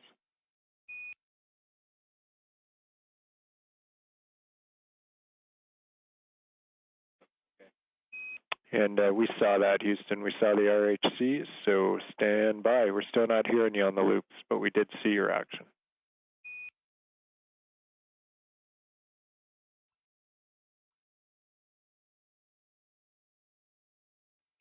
And the teams here in Starliner, Houston, one thing we're hearing here is to check the handheld mic connector, make sure it's fully plugged in still and hasn't dislodged.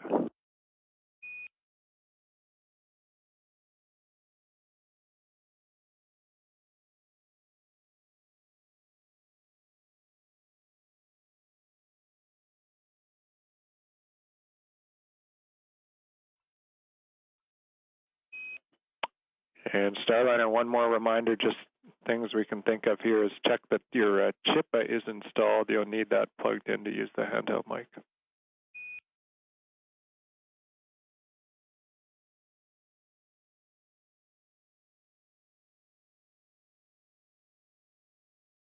And you are All right, hearing... Houston, we've cycled all the buttons. Chippa is installed. How do you read air to ground 1? Starliner, we have you loud and clear now, air to ground 1.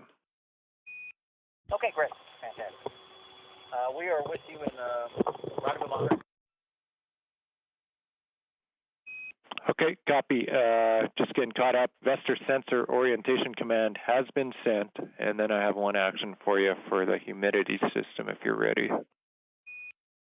We are ready. All right, we saw your activation. We would like to cover the desiccant under seat 1, and so whenever it's convenient, we want you to go to the provisions bag on the cargo adapter, get the desiccant cover out, and you can use that to cover the desiccant under seat number 1. I'll copy. Okay, Sonny will grab that, and we'll cover the desiccant under seat 1. Good words.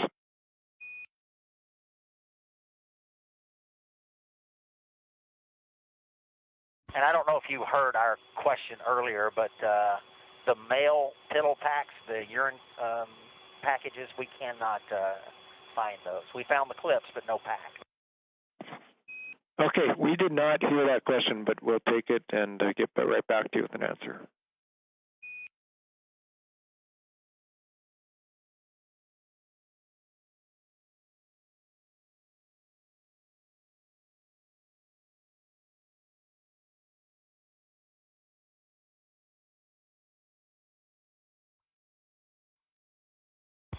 And one more time, the location of that desiccant cover, Houston. Yeah, it's in cargo adapter on seat 5 cargo adapter, and the bag we think is going to be labeled vehicle provisions. It's the bag on the seat 5 cargo adapter. Okay, seat 5 cargo adapter, vehicle provisions, copy.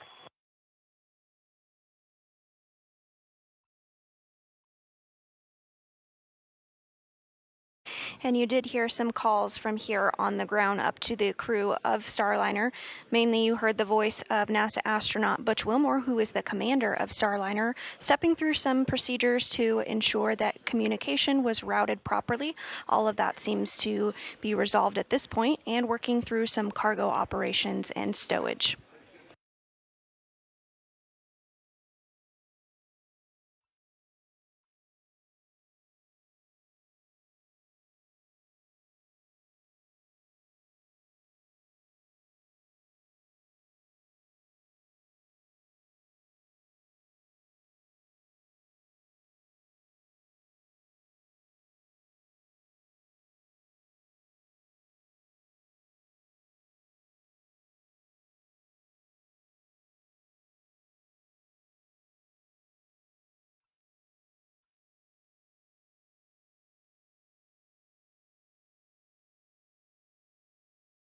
Okay, Houston, I put the cover on underneath seat 1.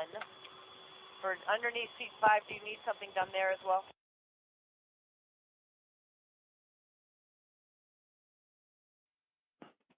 Copy on Starliner. I think you're good, but I'll check.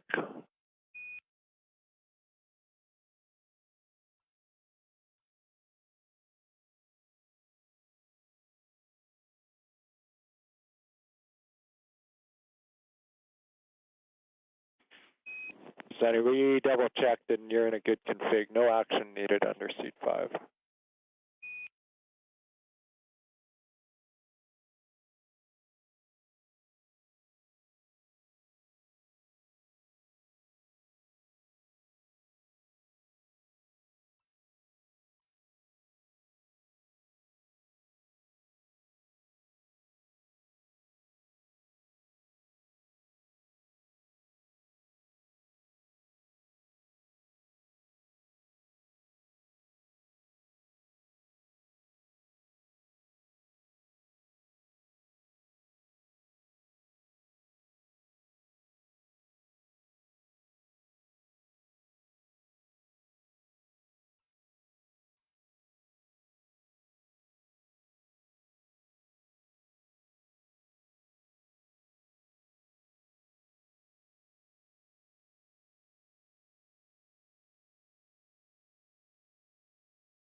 Starliner, the NDS SCS checkout's complete and nominal.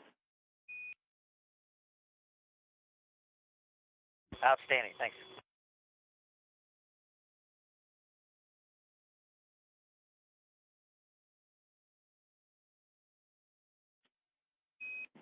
And Starliner, per the timeline, if you're good with it, we are going to power on Mustang. Power on and Mustang. That sounds good.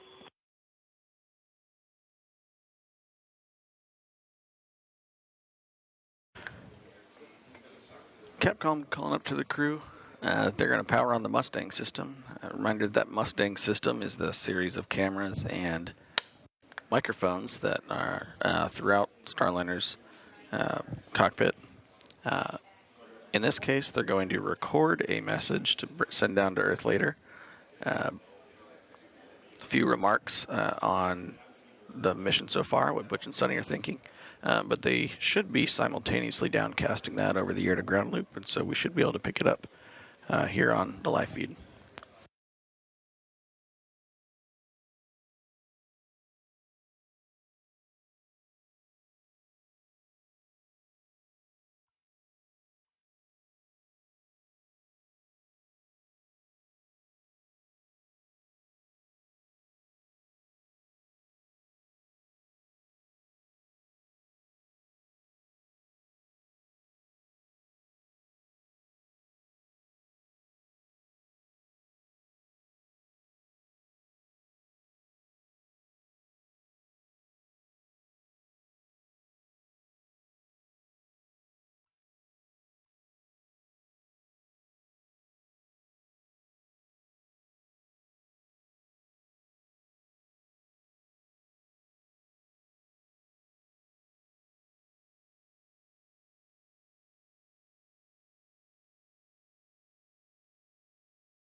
Starliner Houston, for the pedal pack location, we're here in starboard bag by the side hatch.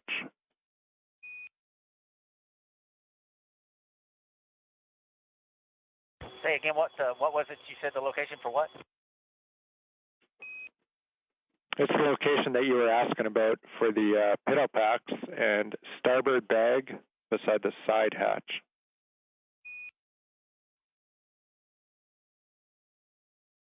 Yeah, that's where we looked. We didn't see them. We'll look again. Yeah. There was the yellow clips were there. There were some pads, but there were no bags for the pads. Copy all, and we'll dig deeper somewhat.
Starliner for Butch.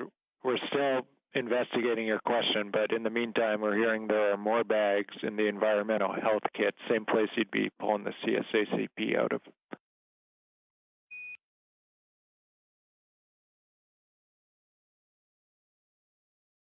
We copy. Yep, we found some bags. Copy.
Catching up on Starliner's CFT mission to ISS. It's been about 43 minutes since Starliner performed the NC, or phasing burn, and that's put Starliner on a trajectory to catch up with Space Station and dock just a little over 23 hours from now. The crew is getting themselves comfortable inside the cockpit, doing a handful of things after getting out of their suits. We do expect an upcoming call down from the crew over the air-to-ground loop that we should be able to hear on the broadcast. We are also expecting a final checkout of the NDS system before they stow it away again for use later for docking tomorrow.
As part of the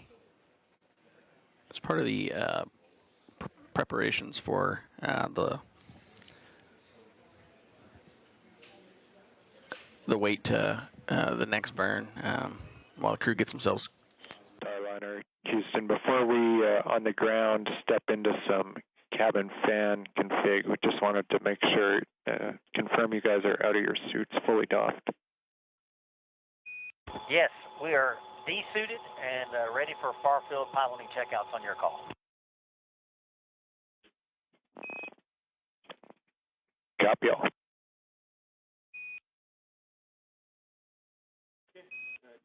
On that note, Starliner, confirm centerline cameras set up, ready to go. That's in work. Copy. And Butch confirming that the crew have gotten out of their suits. They did call down that they found the BioBreak items that they were looking for. Upcoming, the crew is going to install the centerline camera. So there is a removable camera that gets mounted to the center window on the forward docking port of Starliner. It's used as a alternate navigation device for the crew specifically, and has a camera that will allow them to see the centerline image of the docking port as they approach ISS on their crew tablets. Additionally, they're going to perform one of the first manual piloting demonstrations coming up as part of the far field piloting checkouts.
Starliner for suit fans and cabin fans when able.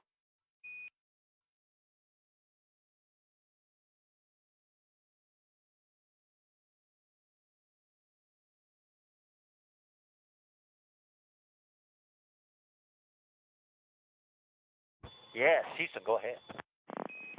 All right, we're caught up with our side of the cabin fan reconfig, and so we need you to take both suit fans to OFF and then set all cabin fan speeds to 5.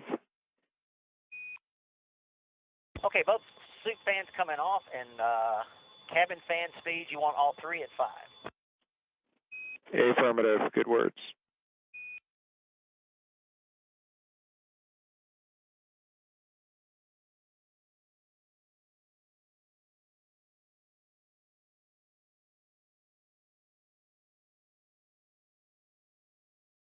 Okay, suit fans are off, cabin fan speeds, Alpha Bravo Charlie at 5. We see it.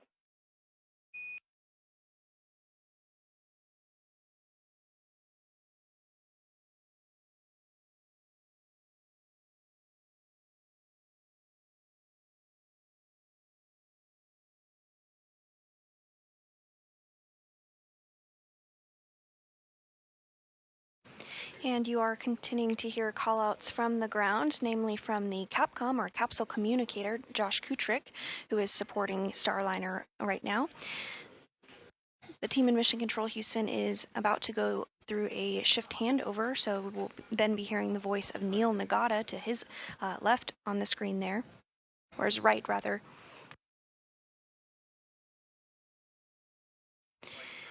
Butch and Sunny are working to configure fans inside of Starliner ahead of upcoming activities.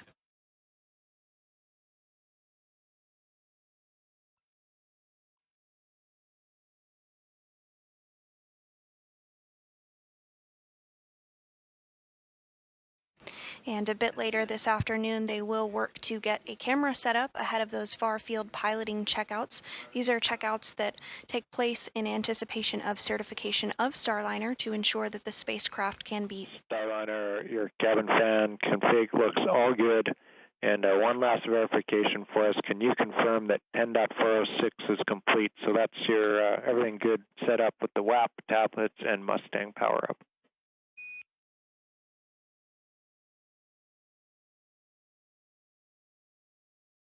Yes, we are. That is still in progress. We're almost there. Copy, thanks.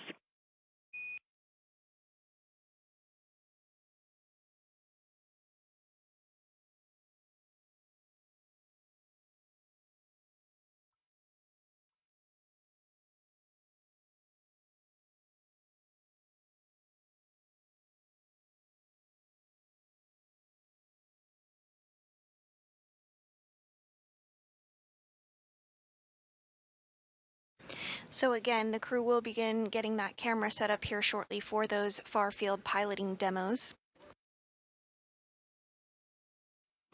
This demo will utilize visual cues as well as using the attitude direction indicator to ensure that the spacecraft could be piloted manually if required. Though this is not expected or required, this is something that is required for the certification of Starliner. Starliner is an autonomous spacecraft, meaning most operations require no input from the crew. However, the crew will provide a test out manually should that situation be required.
All right, Houston, the WAP is powered. We do have a good bolt, and center counting camera is almost done. Copy all, thanks. And the sat phone battery has been removed. We copy.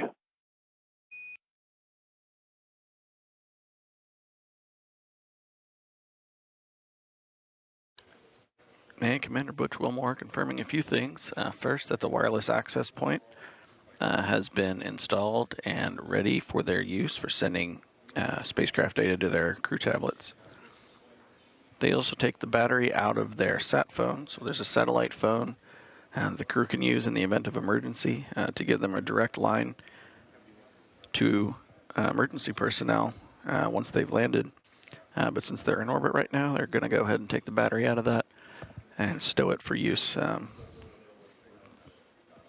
Bring it back up when they re-enter Earth's atmosphere after the mission.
Houston, we're about ready for far-field piloting checkouts on your call. So let us know when we're ready to power the camera and start doing all this. Getting set up for it.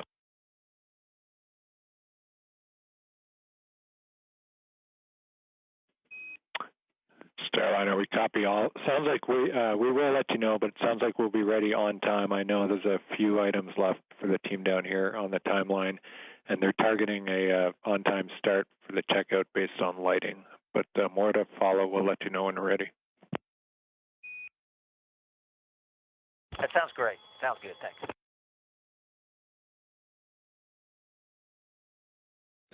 And if you're just joining us, we're continuing to bring you live coverage following the liftoff of NASA astronauts Butch Wilmore and Sunny Williams from Florida at 9:52 a.m. Central Time this morning. At this time, the crew is awake and looking ahead to the far-field piloting checkouts. These manual piloting far-field demos are conducted in anticipation of eventual certification of the Boeing Starliner spacecraft. This demo ensures that the crew could provide attitude maneuvering and translation control capability manually. While this is not expected or required, this is something, again, that is needed ahead of certification. Because Starliner is an autonomous spacecraft, it means most operations require no input from the crew. However, the crew will provide a test out manually of the far-field piloting capabilities just in case that would be required.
Starliner Houston, timeline sync up when able.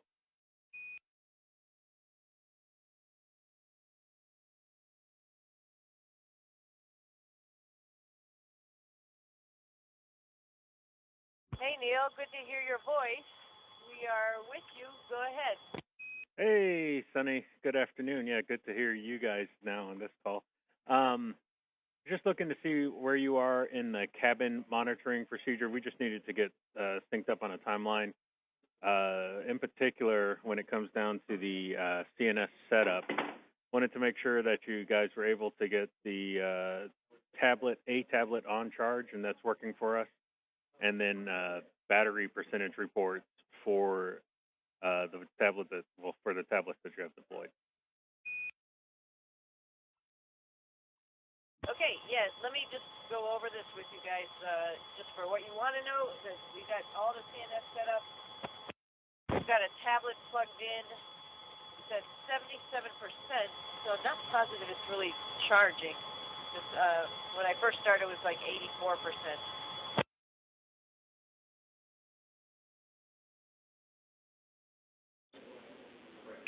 Okay, Sonny, I think you said that the tablet you had plugged in started at around 84. It's now at 77. And then if we get the other percentages, we'll take the serial numbers for the tablet.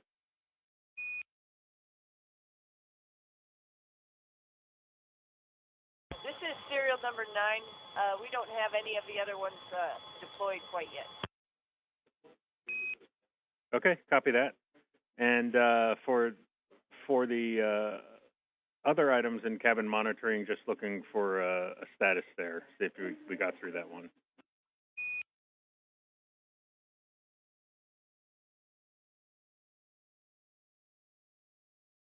Let me give you a rundown. Handheld switch covers are on. Handheld mic is out. On the battery is removed from the survival radio.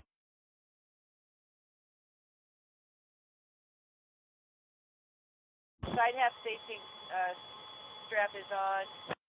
Suits are off. We didn't deploy the curtain yet. I have not pulled out the CSA-CP quite yet.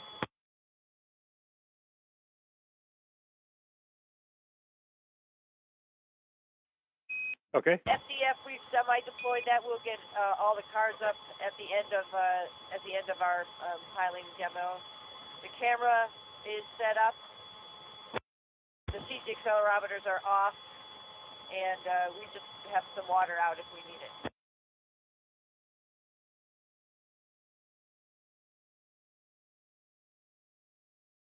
And serial number 12, tablet number 12, it's set up and ready. I just haven't turned it on, trying to save the battery. Do you want me to turn it on and check it?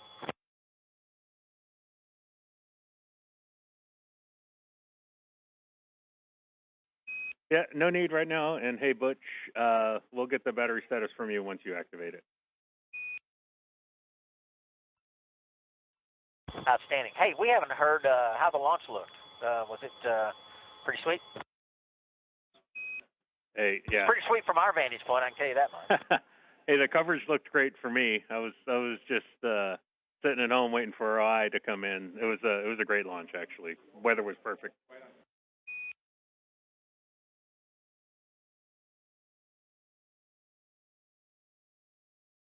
So there weren't very many clouds obscuring the view? No, you guys are the only things making clouds. And for the timeline, too, we're going to be ready to take a look at the OCC bold checkout that Sonny's got.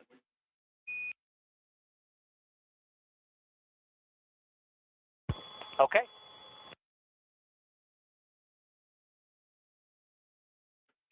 And as you know, we also were taking a look at some sublimator performance on the way uphill. We're going to look at trying to perform a sublimator refill, so you guys can take a look at that in the procedure if you want to, if you got some time.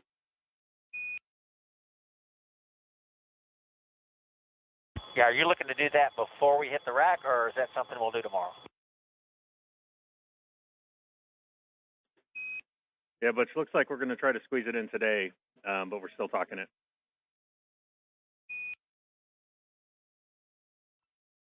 All righty. And that's going to be 10.5.401 when you get there. 10541.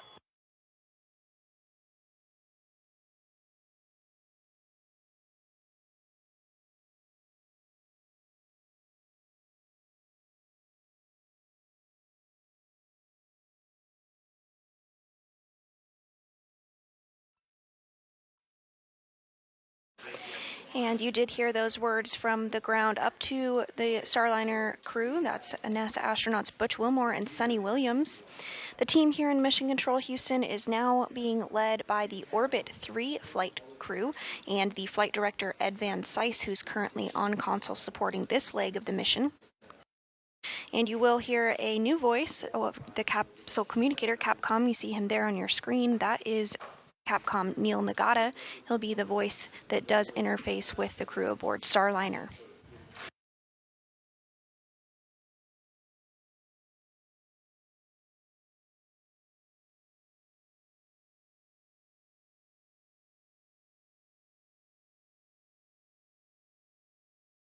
Everything continuing to go smoothly now over 2.5 hours into today's mission of the Starliner flight.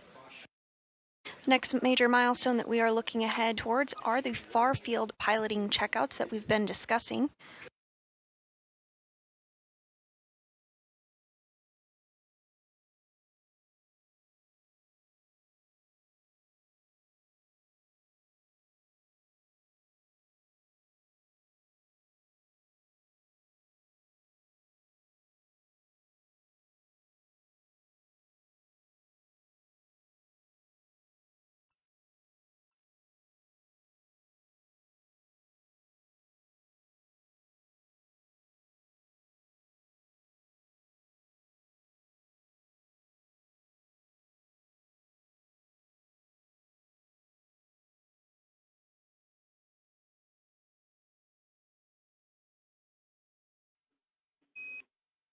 And Sonny, for that tablet that you have plugged into the charger, we'd like you to unplug it and plug it back in, and tell us if the tablet's telling you it's receiving a charge.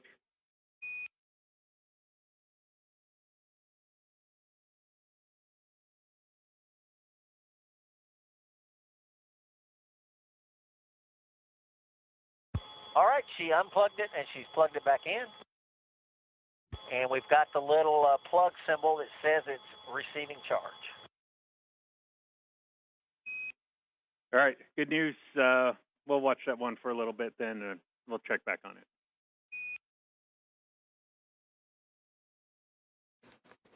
Outstanding. And Butch and Sonny doing some IT troubleshooting the same way we do on Earth with unplugging it and plugging it back in. But they've confirmed that they've got good charge on the tablet they've got plugged in.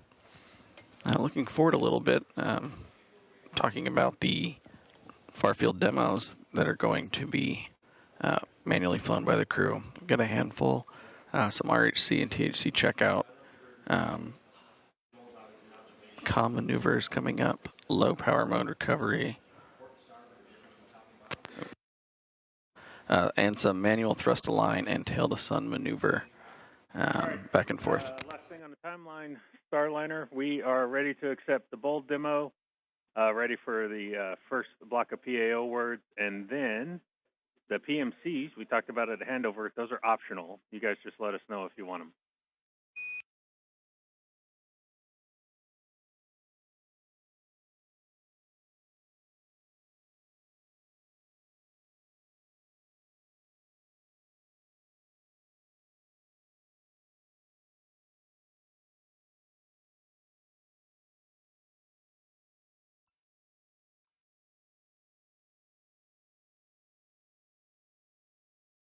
All right, Houston, we copy. We've got numbers for the bold. What are you looking for specifically?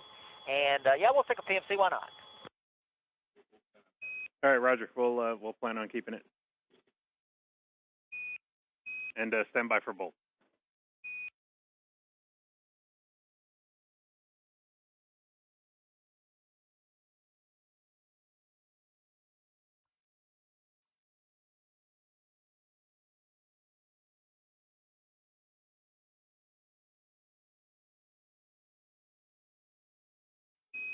All right, Butch, we'll take the deorbit TIGs and the landing sites that you see.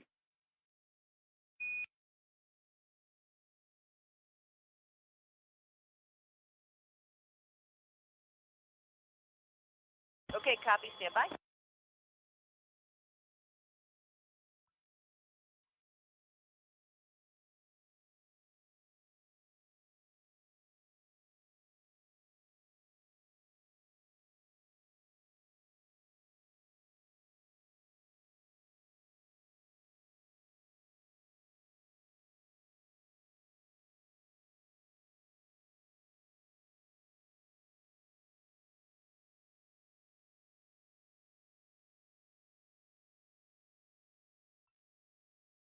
All right, Neil, ready to copy?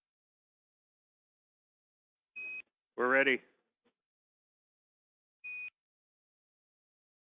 Okay, orbit 16, 0606, 158, 16, 12, 00, Wilcox, ascending left. Checking.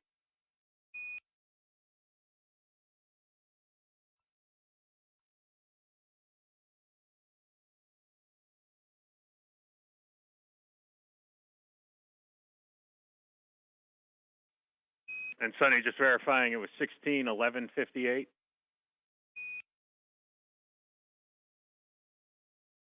Well, we have 16, 12, 00, pretty close.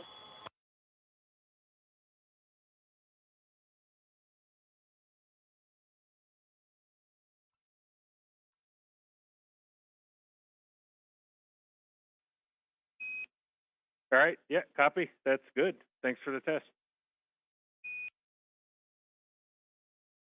Okay, I've got 3 other sites, but is that all you want?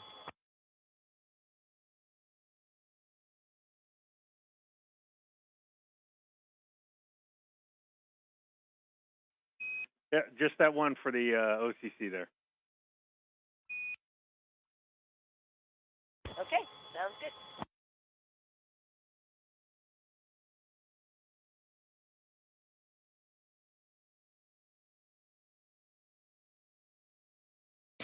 And those calls from NASA astronaut Sonny Williams to the ground, discussing a variety of coordinates should a landing need to take place. We are not tracking anything like that, but this is all part of that certification process. Here on the ground, our FIDOs, our Flight Dynamic Officer, will take those numbers, ensure that everything is tracking well and properly for the trajectory of Starliner. Everything continuing to go smoothly now, 2 hours and 43 minutes into today's flight.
Starliner Houston, we're going to be go for you to start the far-field piloting checkouts now, and we'll pick up the PAO later. We need the lighting for the checkout.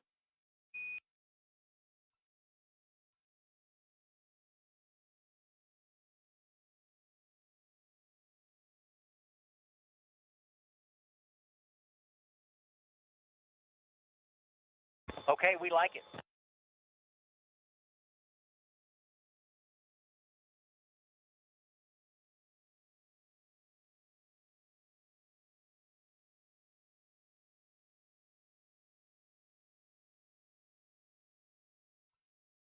And the team on the ground verifying lighting conditions look good ahead of those far field piloting checkouts, which will begin here momentarily.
And Houston, we assume you've got Mustang activated?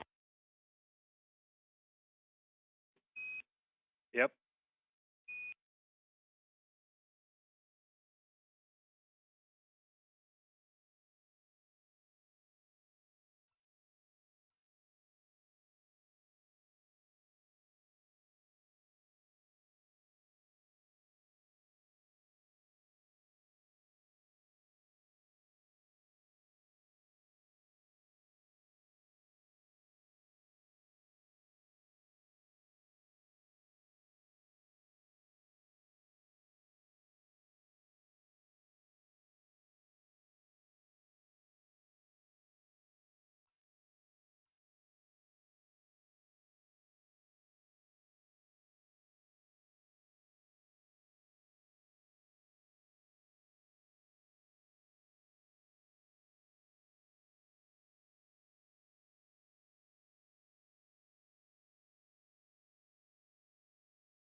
And we are awaiting the beginning of the manual piloting far field demo. This demo ensures that the crew could provide attitude maneuvering and translational control capability manually. While we do not expect this, it is part of the certification process for Starliner. One of the requirements for this checkout is that it occurs in daylight, which the crew currently is in a daylight orbit at the moment.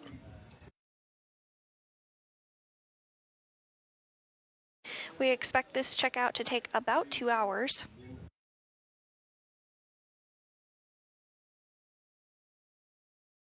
And there's a variety of different manual piloting techniques that they will utilize as part of that certification. Part of it will also include using a stopwatch to take measure of where Starliner is at and ensure it is tracking as expected.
As we await the start of these far-field piloting checkouts, one of the first steps that the crew will do is start up the center line camera.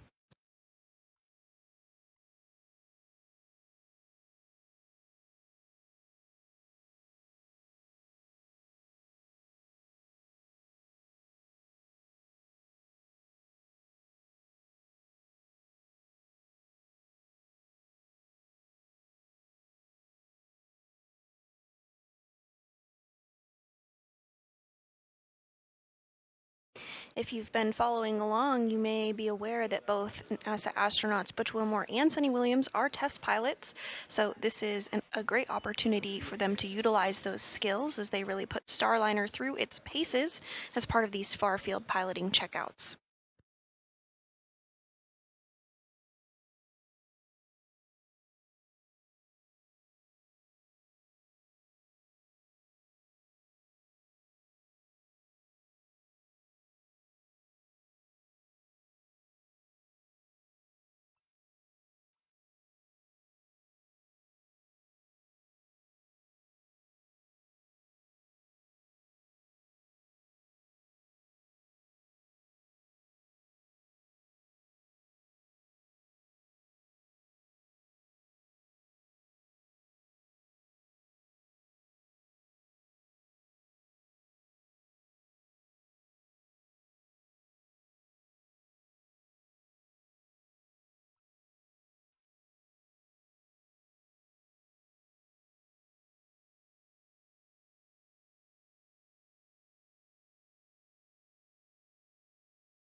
Another aspect of these manual piloting checkouts that will take place, you might hear the call of something along the lines of bad SIGI recovery demo.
Again, as part of these checkouts, you might hear the call bad SIGI or SIGI in recovery mode. That SIGI is the Space Integrated GPS Inertial Navigation System, essentially the GPS that Starliner utilizes to track its location.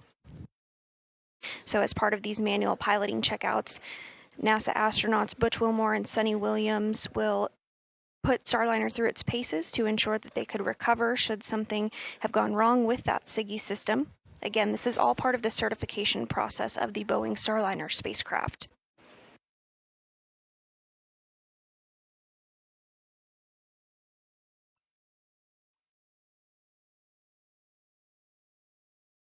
Other checkouts that they'll do as part of the manual piloting checkouts include pointing the spacecraft tail to sun in an orientation to ensure that Starliner can get power from its solar arrays. And Starliner Houston, just touching base with you on the far field checkout for making sure that the cameras are set up and we're ready to go.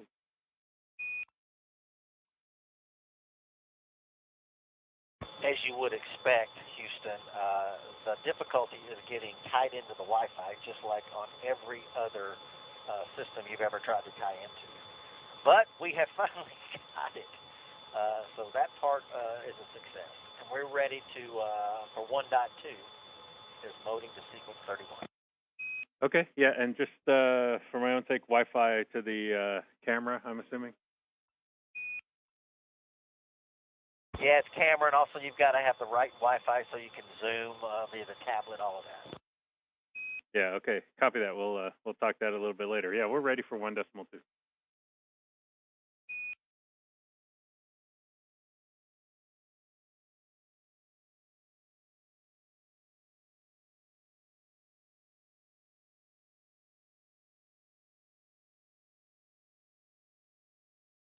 And NASA astronaut Butch Wilmore confirming that the camera is set up and in the right configuration ahead of those crew manual piloting checkouts that should be underway here momentarily.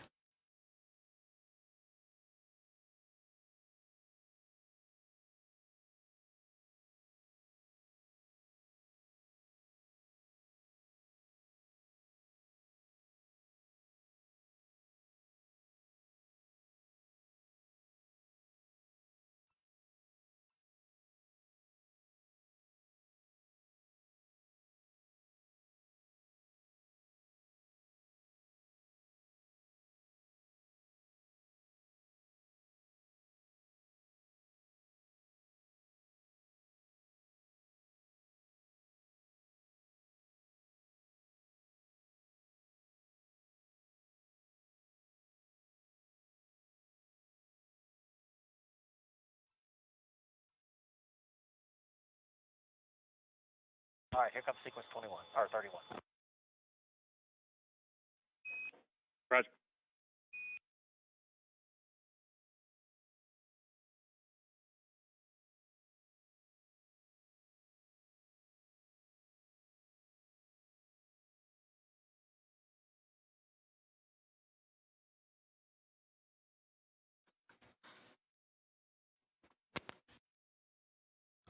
Commander Butch Wilmore, switching Starliner to flight plan sequence 31.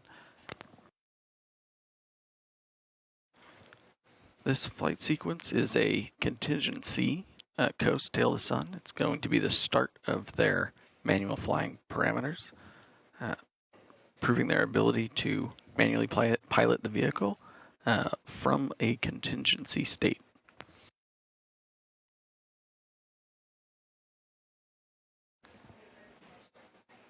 A contingency maneuver, contingency plan, is when, if the vehicle is in an off-nominal state, for example, after an emergency or during a time where they need to identify a problem on the vehicle, they'd go to that sequence, and the crew's going to work their way flying from that sequence to a handful of other attitudes and positions per the flight test specifications.